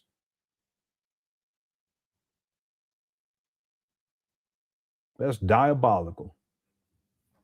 Thanks, Van Varner. Andreas says, immaturity aside, this young lady read of Umar is very astute. You're absolutely right. Yeah. Now, again, she was struggling to articulate it, but she was on point. And see, part of the reason why is because she's dealt with Umar directly, so she knows. She knows. And she done been through it dealing with Umar, I'm sure. And Umar, I know you watching this. I didn't cover this before, not this whole video. I actually pulled it up one time to show people a little bit of it. I was like, no, we're not going to get into it. But no, we getting into it, and we're going to finish the whole video. It's going to take about 30 more minutes. Umar, I know you watching this, but this is just another example. And the real critical question, Andreas, is how many other women are out there, young or old, has Umar done this to and done this with? There's no telling. They out there, though. Okay. Thank you, Andreas. Van Varner says her BBL on. Let's not talk about all that. Okay, let's not do that, you guys. All right, let's get back to the main video. Okay, then we start winding this down. Thank you guys again. I want to be a rapper. Y'all Miami can't even rap can't even form proper sentence. And sitting there still rapping for attention, for the fame, for the money, for maintaining things like for maintenance. They're doing it because this is what they want to do to stay in this position. If feeds his ego, he's going to do it. 6 months ago, right when they they put like the on his door, like, you know what I'm saying? So because he owed like over $20,000-$30,000. Was you working and was you caretaking his mom's at that moment? Yeah, he's referring to the munition. That's another story that we broke here live. Some of you guys remember that hit the one. That's when the city of Wilmington was proposing, at least, that they were potentially going to be selling these properties, these trap bandos in Wilmington, Delaware, that he calls FDMG, that they were going to sell it at auction as sheriff sale. You guys remember that hit the one? Yeah, we broke that story. And shout out to the person who sent me the paperwork too, because they drove by, they saw the paperwork on the door, and they sent me they sent me pictures of it, and I put it up here, and we actually went through all of that stuff. Umar almost lost these properties back in 2025. Wait, when was this? 6 months ago. 6 months ago. I was around him since last February. Not this last February, the February before that, like basically a year ago. So Okay, so she's saying February of 2025. That's what she's saying. February of 2025. I just want to be clear on the timeline. I didn't know all of this, but yeah. I also do know that remember I told you around August, like he was like around like June or July, he was paying me through Apple Pay. Yeah. And he told me something like, "Yo, I can't pay through Apple Pay, I pay through PayPal because they had froze his account and they had like basically took his Gmail away. So I think he has no longer have access to like the funds that were being donated to him. But I'm saying when he had access to those funds, and I'm gonna tell you there were a lot of funds, he didn't put it towards no school. He didn't put it towards his mama. His mom. Okay, real quick, let me just see what the text says.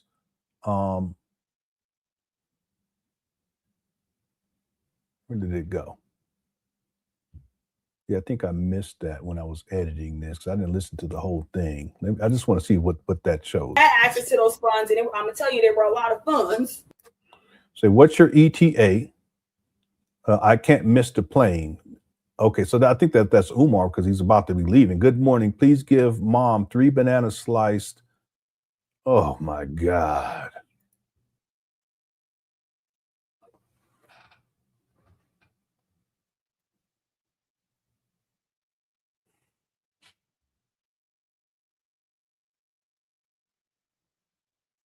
Yeah, man. Says, good morning. Please give mom 3 bananas sliced plus water, egg, cereal, or oatmeal at her choice, pot pie dinner in freezer for lunch. That was January 14th at 10:13 a.m. And then later that evening, 6:48 p.m. Good evening. How's it going? What did mom have for dinner? And when was she last changed? My goodness gracious. All right, let's keep going. Man. He didn't put it towards no school. He didn't put it towards his mama. His mom is nothing.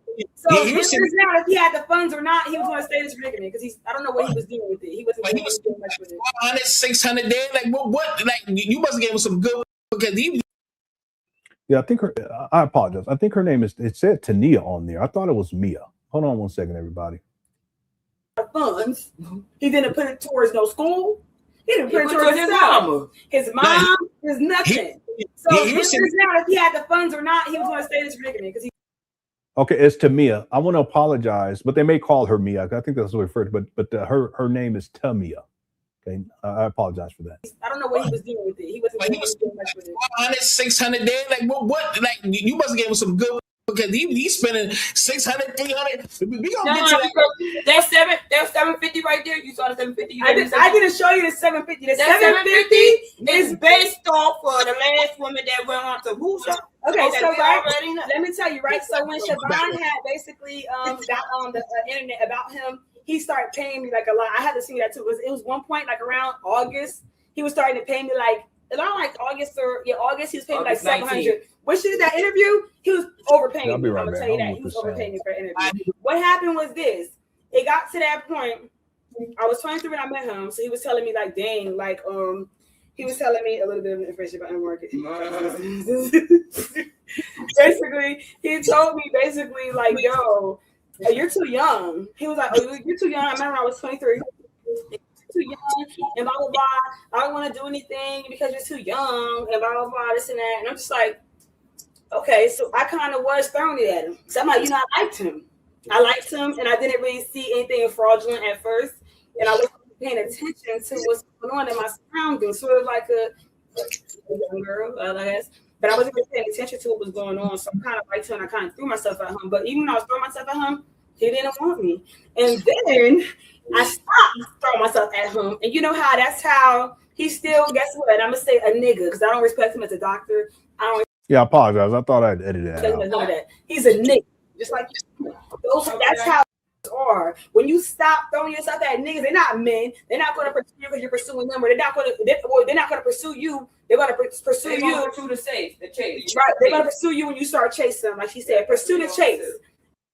Or so the right side, they're going to pursue the chase. So as soon as you're not showing interest, now they all, I want to do something. And it kind of got like, now he was throwing this stuff at me. And it kind of got nasty at first. I was like, you know what? I just gave into it. And that's how it happened. Now, this is a free energy. We're going to keep it light. Okay. And I think she's saying that this happened when she was 23, because she's 25 at the time of this video. So Umar would have been 49, and he's 49, and he's being intimate with a 23-year-old who's taking care of his mama. Okay. I rest my case on this. We're going to finish the video, but I already rest my case.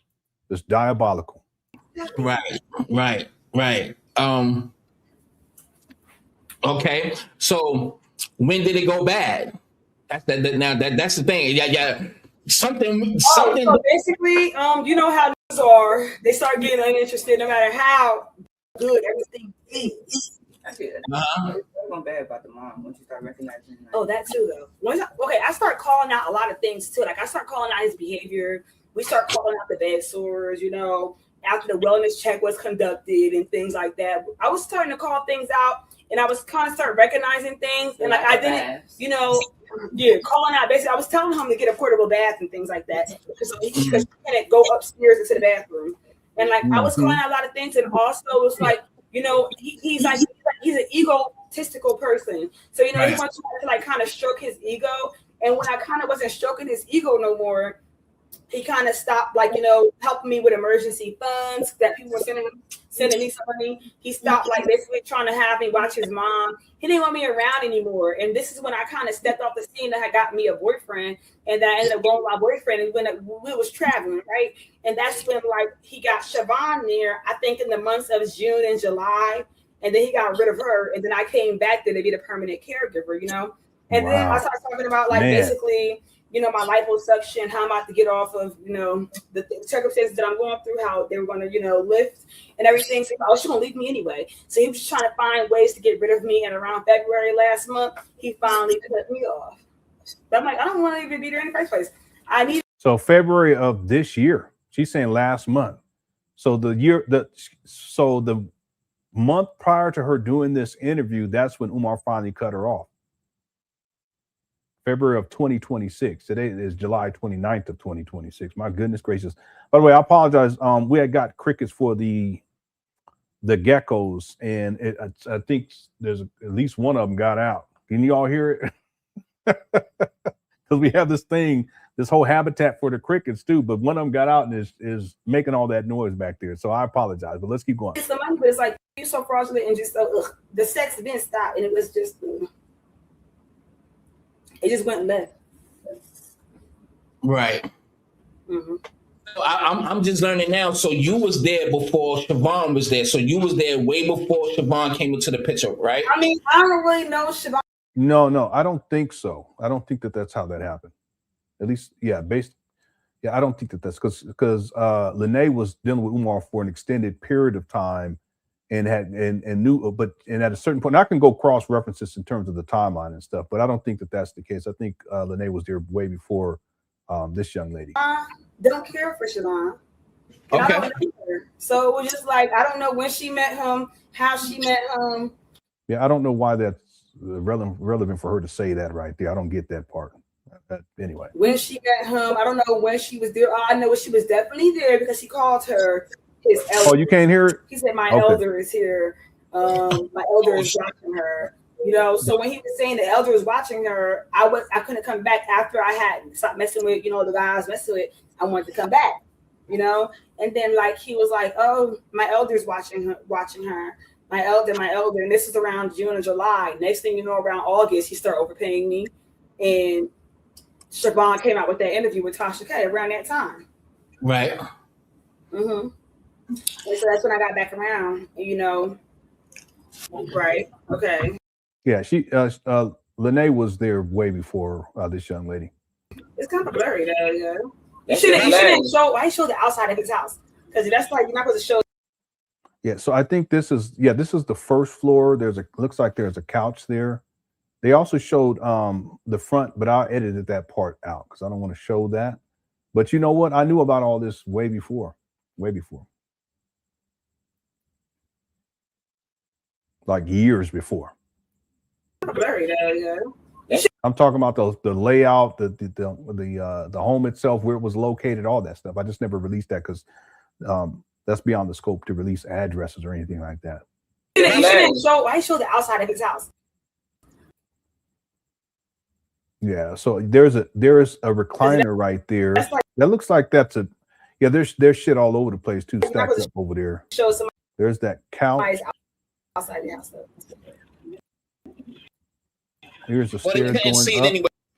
Yeah, this is the thing. The lift is supposed to take the mama up, but Lene was saying that doesn't actually work. So I make sure I don't show it. But like you don't show the outside of his.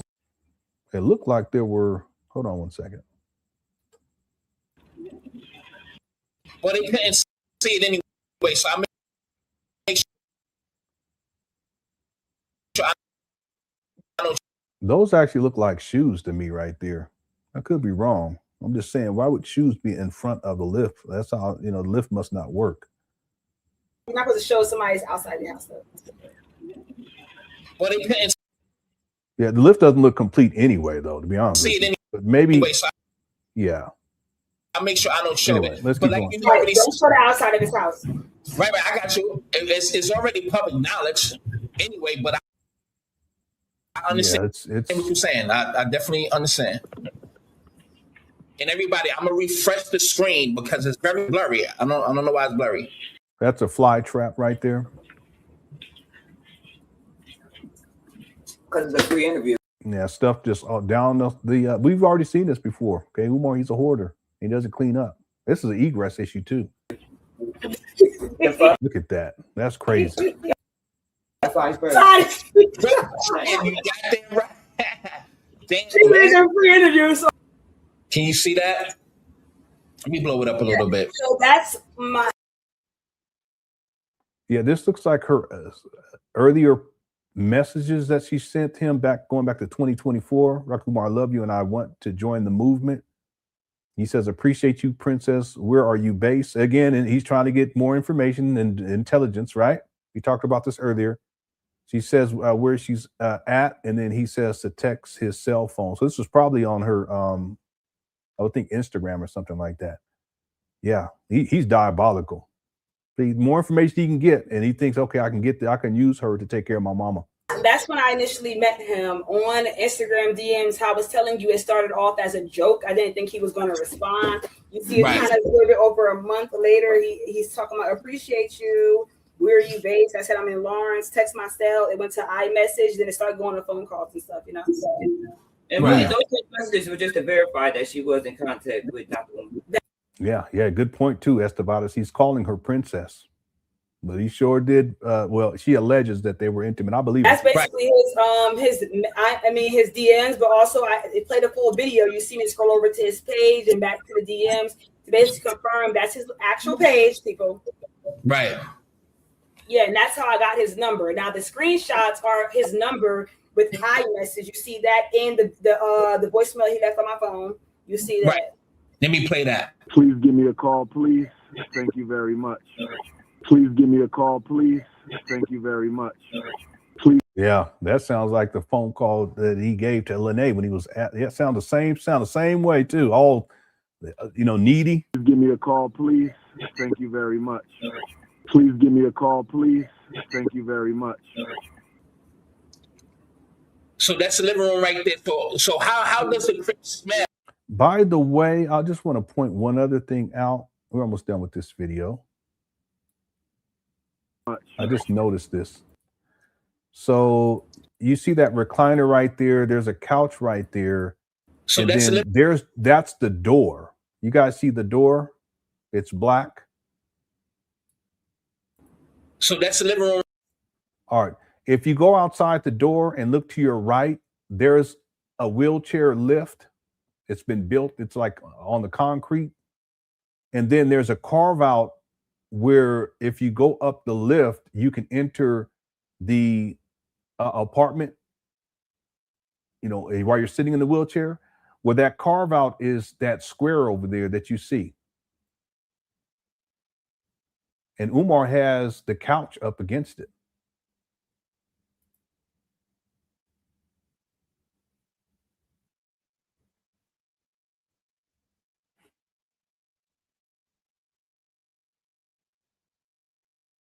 Hit the one if people recognize what I'm saying. I've talked about this in the past. Yeah, there's a door. Okay, you see it right there? That's the door on the edge there. Black, it's like black, it's darker colored. Then you see the couch's edge, and the couch goes across the wall back there. But that little part back there, it almost looks like it's he's put curtains over it. That's what it looks like. That's the living room. Yeah, like a beige curtain. But behind that, that's the entryway for the wheelchair access. And if you go on the outside of the building, right in front of that is this lift that they've built. It's like on the sidewalk. And a person would get into that lift in the wheelchair. It'll lift you up into this carve out, and you would enter the home that way in your wheelchair through that carve out. But Umar has, not only does he have it blocked off with curtains, but he also has the couch back up against it too. Damn. Right there. So how does the crib smell? That's what I want to know. How does the crib smell? If it's like that, you got to stink. The house, like, you see that bathroom. Sometimes it would smell rotten. Sometimes it would smell rotten, but then he would, like, before I come there, he would make sure, like, he'll put bleach on the floor and, like, try to wash things up. But it was just like, yeah, it didn't really have a real. She has a video too where she shows the bathroom tub, and it was filthy. Odor, like I have it. I would have to go find it. a bad odor, you know, to the trash out and stuff. It was just that all that stuff, you know, I think Siobhan thought it was mold. Why does that toilet look so small? Doesn't that toilet look small? Y'all see that? Real odor, like a bad odor, you know, to the trash out and stuff. It was just that. That toilet looks really small. All that stuff, you know, I think. I don't know. Maybe that's how the toilets are out there in Pennsylvania. They just look small to me. Siobhan thought it was mold. He's so old, and he puts like hair dye all in his hair and splats it all over the place, everywhere. Damn. And God, so I could have. All right, so do you wash his mom's up and all that? Like, do you wash it up and things of that nature? So she cannot. She can. I can't even see the top of my head. But also, you said that he owed bad like 20,000. They froze his account. Before that, his account had like bank in it. I'm telling you, he had money to do some stuff. He didn't do nothing. So why you saying like an average hoodlum? You had access to all these funds.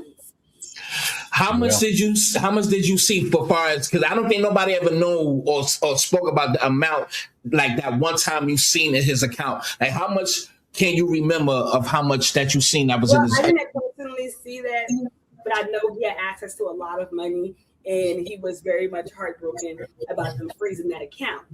Right. And we're not sure on like when his mother was taking out the home, so that maybe he could capitalize off of her income. We don't know what type of income she got, but he is living with his mother, and that he's living with his mother. I don't know what type of home she's talking about that got taken out of. I was talking about because prior to going to Umar, she was with his other family member, and Umar took her there to get extra funds from her and scraped extra funds from her. So he's stringing her along, barely alive, and you know, and it's not. Oh man, this is horrible. Just horrible. I stand corrected. James says Lene was talking to Umar at before, but Umar had Mia working with the mom first. Okay, I stand corrected. Then Lene, I guess, then he had Lene. Then Umar got Mia back again when Lene came out. Oh, I see. So once I interviewed Lene, that's when Umar tried to get Mia back. That's what I'm saying. There's no telling how many other women are out there that he's had this type of situation with. You know, have a woman come through, they have a falling out, and they go get another one, and then they have a falling out, so he tries to go get the other one. And he's been doing, he stated that he became the primary caretaker in 2017. So we're getting close to a decade of this. I'm sure she has food stamps or Section 8 or... No, it is housing authority. I see housing authority now. Yeah, I already knew that. This is Section 8 Section 8 housing. You guys know that she almost got evicted out of this because Umar didn't re-up for the Section 8. He don't handle business. He's a primary caretaker. You guys know that? I have the paperwork. He's supposed to be the primary caretaker, but he don't handle business. And she was going to get evicted out of that residence. I have the paperwork because Umar didn't because you got to re-up. It's not like you get Section 8 and then you stay in it for 10 years. That's not how it works. You got to re-up. You know, you got to reapply and they got to check everything. Well, Umar didn't handle that, and his mom almost got evicted up out of there. Okay. Housing authority. So yeah, that's why he would. Yeah, so she's still on benefits, and as well as he's getting a primary caregiver check from being this. Damn, this guy. Primary caregiver, and he blocks everyone from coming in there and seeing her. All the family members cannot see her. Because you could work there as an unlicensed caretaker, and they still get paid from the government from that.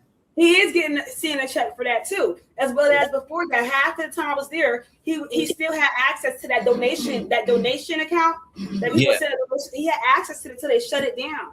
You know, all the cards and stuff he had basically connected to his Apple Pay because he was Apple paying me at first. All that account been shut down, but I'm telling you, he had access to a lot of money. Yeah, she's probably talking about CashApp. He ain't put that towards no school. He ain't put that towards his house. He ain't put that towards his mother. Let me play devil's advocate. So at the end of the day, let me ask this question. Do you think the living conditions his mother in, do you think police needs to be called? Yeah. She was facing eviction in 2022, y'all. I'm looking at it right now. 2022.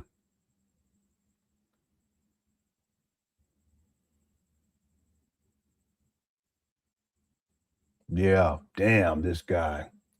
No shame. You should be ashamed of yourself, Umar. It needs to happen because of what I'm saying is this: when police is called, have time to open the door. But also, when a wellness check is conducted, they let her stay there. What you're not understanding? The wellness check has been conducted. That is up to Philadelphia standards, I guess. Because a lot of people are living, because Umar don't mean nothing. A lot of people in the hood are living like that, and they say it's okay. And it's acceptable. So that's just us looking at like, yo, this is nasty. But people in the projects are taking care of their mom and collecting a check from their mom and living. Yeah, and the reason why I know that it wasn't because that it was because he didn't re-up, he didn't put in the proper paperwork on behalf of his mother is because the notice of lease termination from the Philadelphia Housing Authority, it shows that there's no rent that's due. It wasn't a rent issue.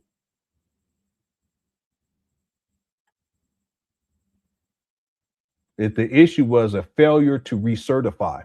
This is what the document shows. And Umar's supposed to be a primary. He had been a primary caretaker for half a decade at that point.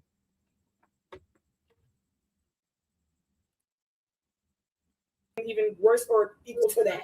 So that take it up with Philadelphia. And I'm pretty sure the Philadelphia police don't seem worse. So but take it up with Philadelphia Wellness Department. We already contacted them. Siobhan contacted them. They already conducted multiple wellness checks, and they still allow her to stay there. So it's not in my power. And it's not even just elderly; it's children too. So you know what I'm saying? They letting them stay up in that.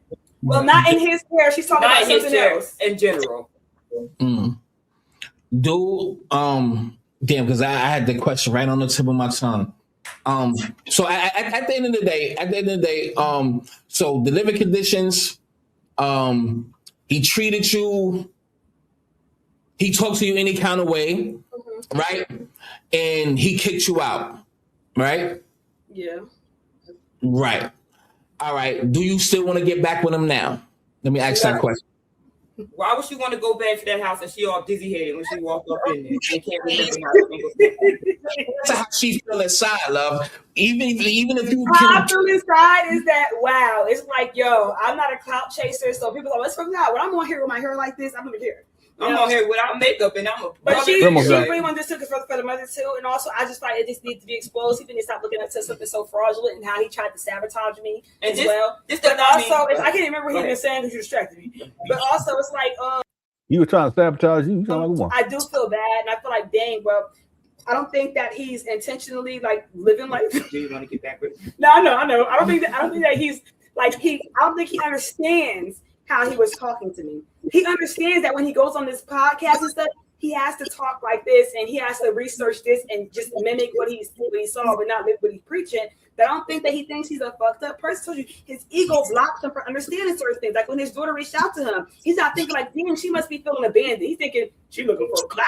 She looking for a game, right? Okay, James email says Mia was getting paid plus extra emergency funds. That's why she refers to emergency funds earlier.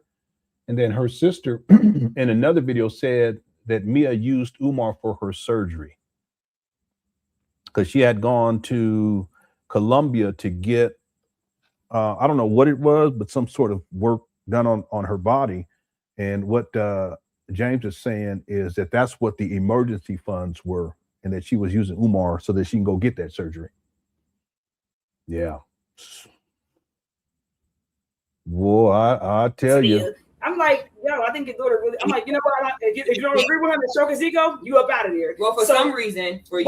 Listen, I don't think that he really meant to basically be this type of person. I don't think he think it's a problem, or he wanted to invite people he actually like Siobhan over there, how he was trying to date her over there. I don't think he think it's a problem, and I kind of feel bad for him, but he needs to realize, you nasty as fuck. But they gotta look a certain way. All his workers have to look a certain way. You need to see a photo of him. Listen. Yeah. When I was about to go to Colombia, he was asking me like, "Yo, can you give me somebody 5'5" thick in the thighs, like the memes?" I'm like, "Yo, what?" Yeah, see, I thought she was talking about she went to a school for Colombia, but no, she's talking about she went to Colombia. That's where she got the body work done. I don't even know if that's the proper term to use, and that Umar was trying to see if she can find some people up over there. I don't know. Obviously, yeah, he likes thick women, so he's inviting. Oh, right. He's inviting women over. Her daughter asleep, but he's inviting women over. Right, that too. But he's inviting women over that he's actually interested in. Who's going to invite women they're actually interested in to a place that's so gutter? You think it's okay? And you know what? He thought I was a hoodlum. I'm like, I come from the burbs. I don't think this is acceptable at all. The burbs sound a little bit. Right. No, if he didn't call you right now, would you go back? Right, no, I'm not going back. When he put a voodoo spell on me, you know what he was asking? I'm not I don't know if to be a fact, but guess what? He does call what he does divine magic, and I'm not sure what's going on too. But also, he's like, oh no, yeah. But if it's divine magic, why are you living in filth in your mama closet? That's well, you ain't figured that out yet. It ain't working, homeboy. He was so adamant about getting my birthday, you know, and I'm like, I don't got time for that because I heard about that voodoo stuff. So don't call it voodoo; it's divine magic. Remember when Siobhan was saying that shit on this patio? Did you see the chicken bones and shit on the patio in the back, something like that? I remember her saying that shit. Bones. I didn't see no chicken the only thing she saw was a room that she was supposed to go in. So basically, the room, right? You see where Yeah, she didn't say that there were chicken bones on there. I just want to be fair to Lene. She didn't say that. At least not when I interviewed her. I put it in says ancestral. She said that there was stuff out there like on the porch, but I don't remember her specifically saying chicken bones because I'd asked her repeatedly. Anyway, like that room, it's like a lot of like glass and like, you know, little statue thing that he goes in there and he prays, and then he prays in there and then he leaves. Before every time he prays, he'll leave, right?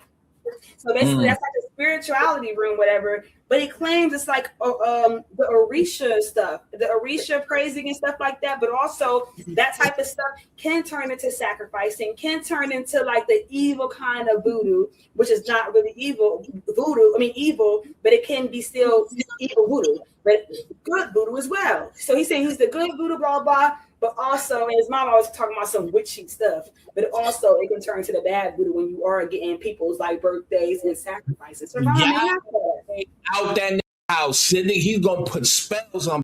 Yeah, he's always trying to talk about some. Give me your birthday. No, when your birthday. So that video, if I would have found the other video where Tiara was in the car with me, he'll say, "No, you better give me your birthday. If your ID don't match your birthday, then da da da." Never got my birthday. Cause hell no.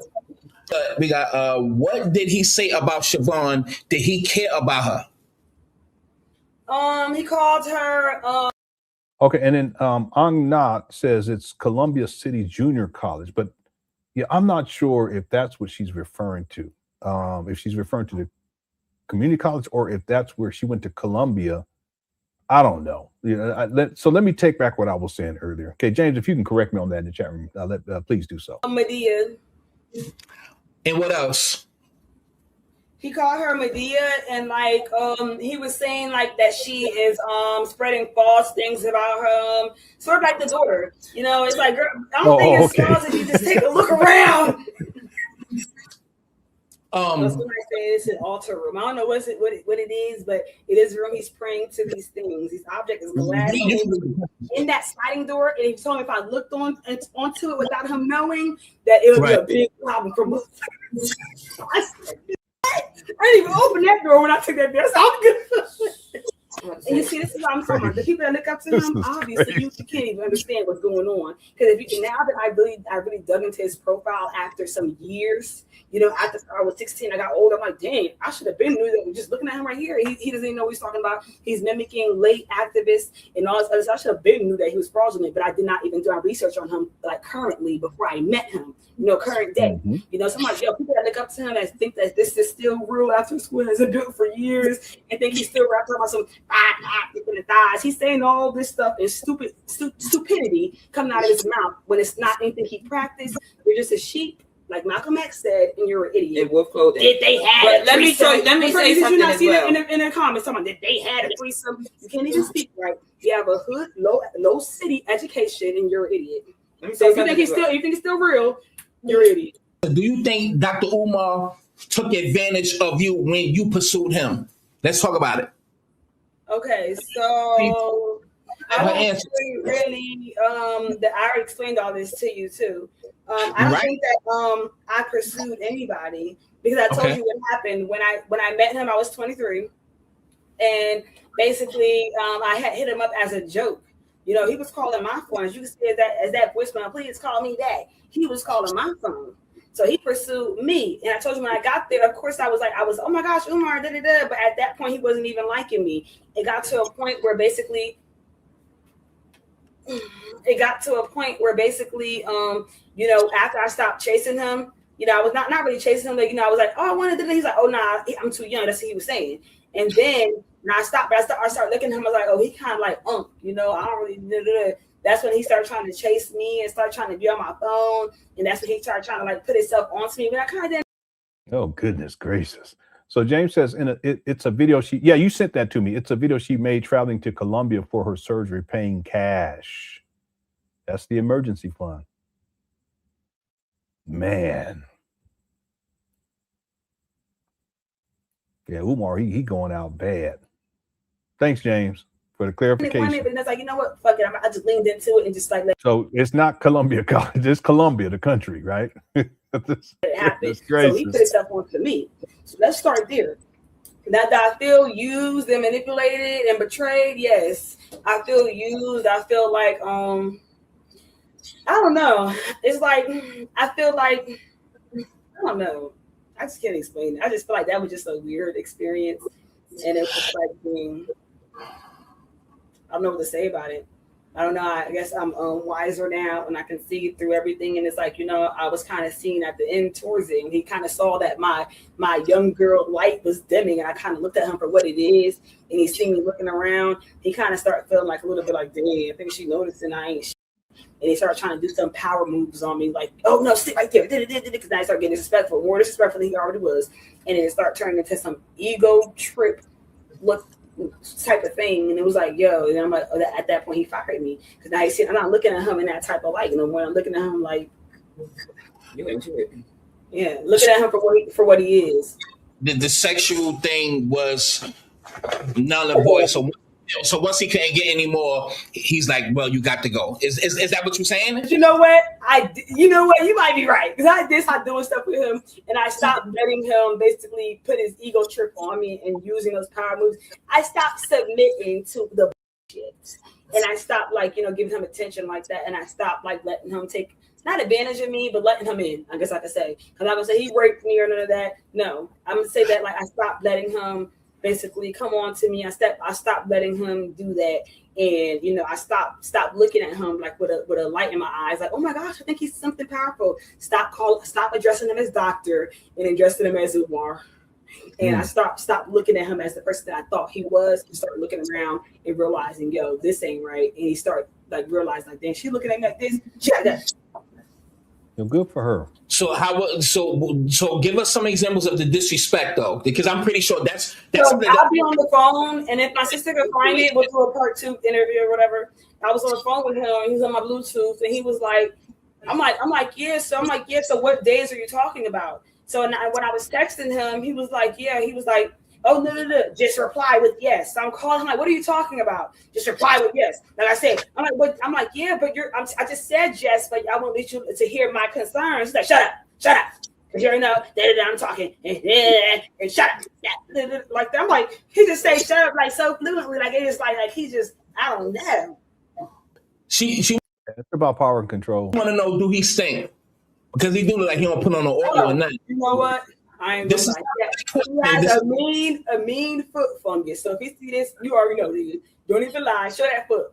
You can't get that off you in a day. Show that foot.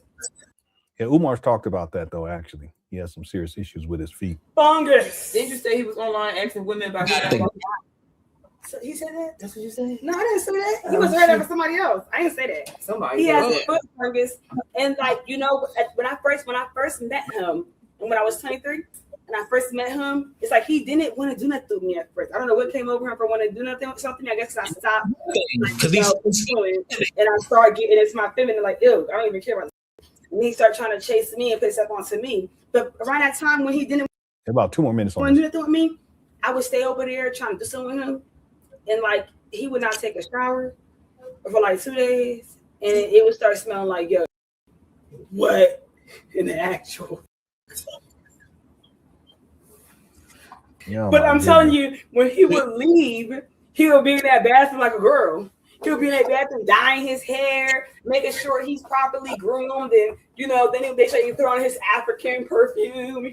Yeah, I told people about this about Umar. Like he will get dressed up and he'll go out because he wants to pretend that he got it together, but in normal circumstances he'll sit around, be funky, and don't take shower for a couple of days, nothing. Africans deodorant, covering up the fun. You know that deodorant don't work. I thought you stunk by yesterday. Oh man, at times he can stink if he don't shower in like 2 days. But you know, then he started, you know, making sure he's on his hygiene and stuff, and making sure when he started liking me. Because at first he was showing me his foot fungus, black, gray toenail. Yeah, I had to edit some stuff up because she was moving around a little too much, in my opinion, on the table, and then stuff was anyway.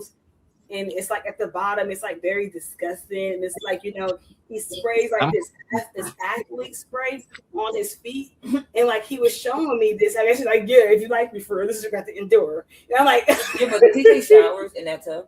He takes showers in that bathroom. Yeah, but at the time when he didn't like me, he wasn't showering. He wasn't showering, and he was like, "Yeah, I smelled him." And he over here with his foot, putting his foot near me. I'm like, "Oh yeah, that's why I definitely stopped liking him." And then he started coming on to me, but then he would shower and groom and stuff. Like, you know what? I'm dirty for that, letting him in me. Yeah. So what she's explaining here, and that's the end of it, is that Umar, he will get himself cleaned up once he has interest. But if he doesn't have interest, he'll just be funky and filthy.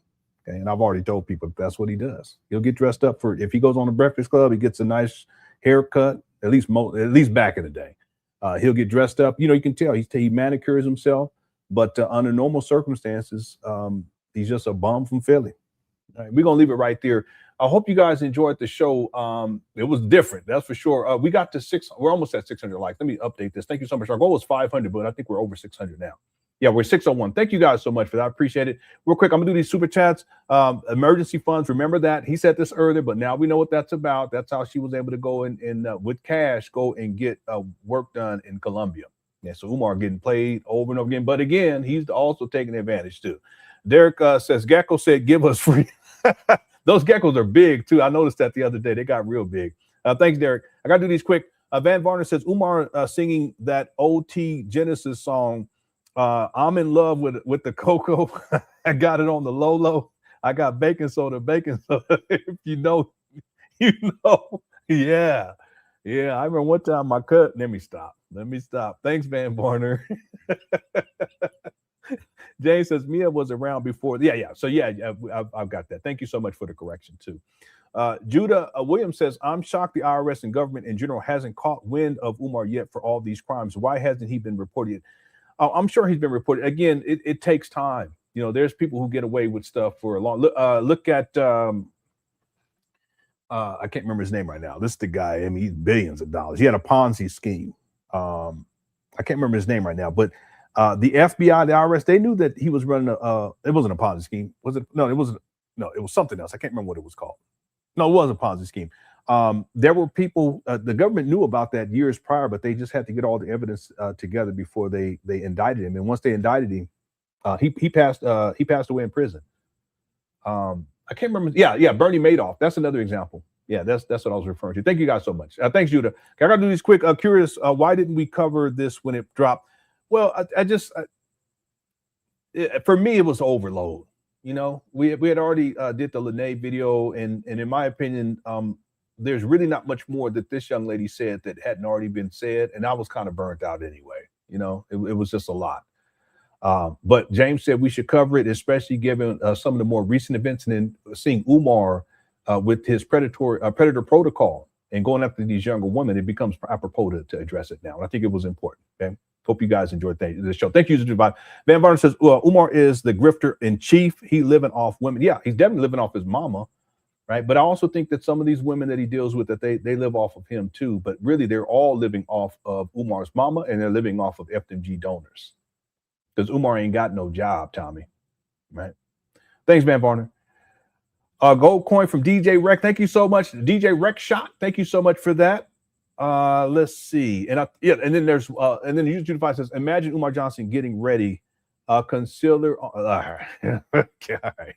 Okay, thank you guys so much. We'll be back tomorrow with another live stream. I'm actually off tomorrow, so if I have some time, I'm going to get on here. I know I always say that, and I don't. But I'm going to try my best to do so because there's always stuff that I got to get done. I want to thank you guys so much. Thanks to the mods for handling business too during this live stream. Shout out to the mods and shout out to everyone inside the Cook Chat. If you sent in super chats or the jewels or super stickers, thank you so much for the support. I really do appreciate it. And we'll be back tomorrow with another live stream. And as we always continue with my message. Thank you, Sister Avanti, $10 coming on the Cash App. Thank you, sister. Next time, make it 20, but thank you for that 10. I know you barely had that. Thank you, sister. Shout out to Black Mario. Yeah, Van Varner, what she said was that she was 16 when she learned about Umar, 16 or 17, but that it wasn't until she was 23 that she started dealing with Umar, okay, and was intimate. At that time, Umar would have been about 49 years old. Next time. All right. Make it 20. Thank you guys. Thanks, the lady. How you doing? She came up smiling after the program was Let's go. Thanks, May. Said, brother, here's $10. I gotta send you some change. You can go get them some treats. I looked at the queen and I nodded my head. Oh yeah, the poll. I'll read it. Thank you, sister. Then this is what I said. Next time, make it 20. I'll close it out. Times are hard. I understand. Everybody doing the best. Yeah, real quick. I apologize. I hate to interrupt the vibe. Should a 50-year-old school principal / psychologist be intimate with a 23-year-old young lady? 18% said yes, 82% said no. Thanks everyone who voted on the poll. Let's keep going. Yes, they can, but dreams this big take more than hope. We're trying to build, not barely cope. Everybody saying we not risking flat tires.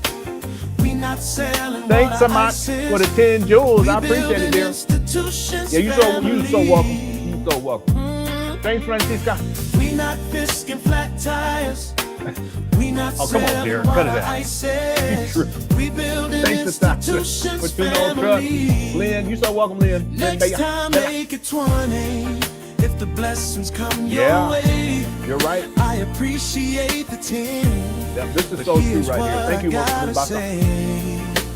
Next time, you so welcome, my lady. What's up, Key Let the whole congregation see. You the 225. No, you go too far. That's all. But we love you, though. We love you. All my mama, thanks for tuning in. Dina Boo. On my jersey. I like that. All right. Thanks, Big Mix. LS, thank you. People asking questions every single day. Thanks for voting to everybody. Thank you so much. How you gonna build it? How you gonna pay? I say one donation, one dream at a time. Everybody pitching in to help us climb. Thank you, sir.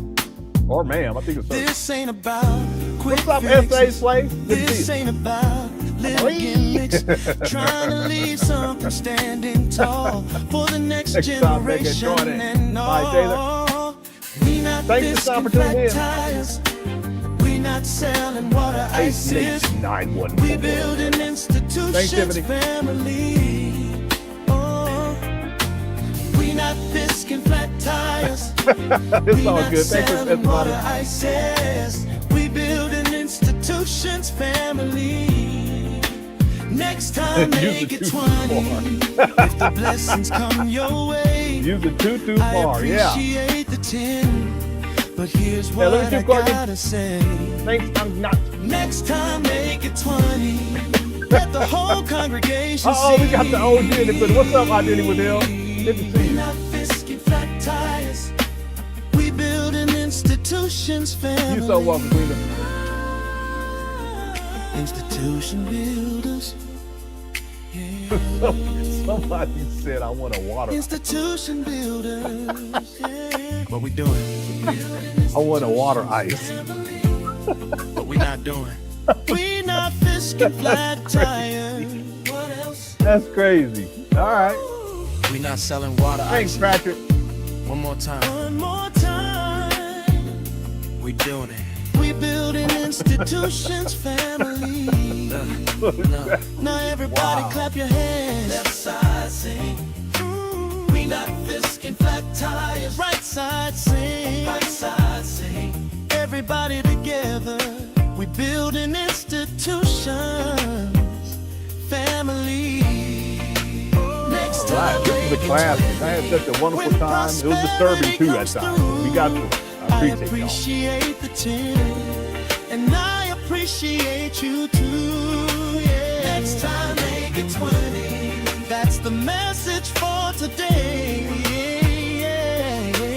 We building institutions, family, and we're doing it all. Thank you, Phony Macaroni, for the gold coin. Flat tires. We not selling water ices. We building institutions, family. Lady, leave that. Leave Umar. We not fisting flat tires. We not selling water ices. We building institutions, family. Next time, make it 20. Yeah, the Umar Johnson saga continues. Okay, I'll see y'all tomorrow. Again, thanks for all the support with the super stickers, super chats, and everything else. Humbly, thank you guys. And thanks to the mods again for handling business. Shout out to everyone in the cookware chat. I'll see y'all tomorrow. All right, love y'all. Take care. Peace.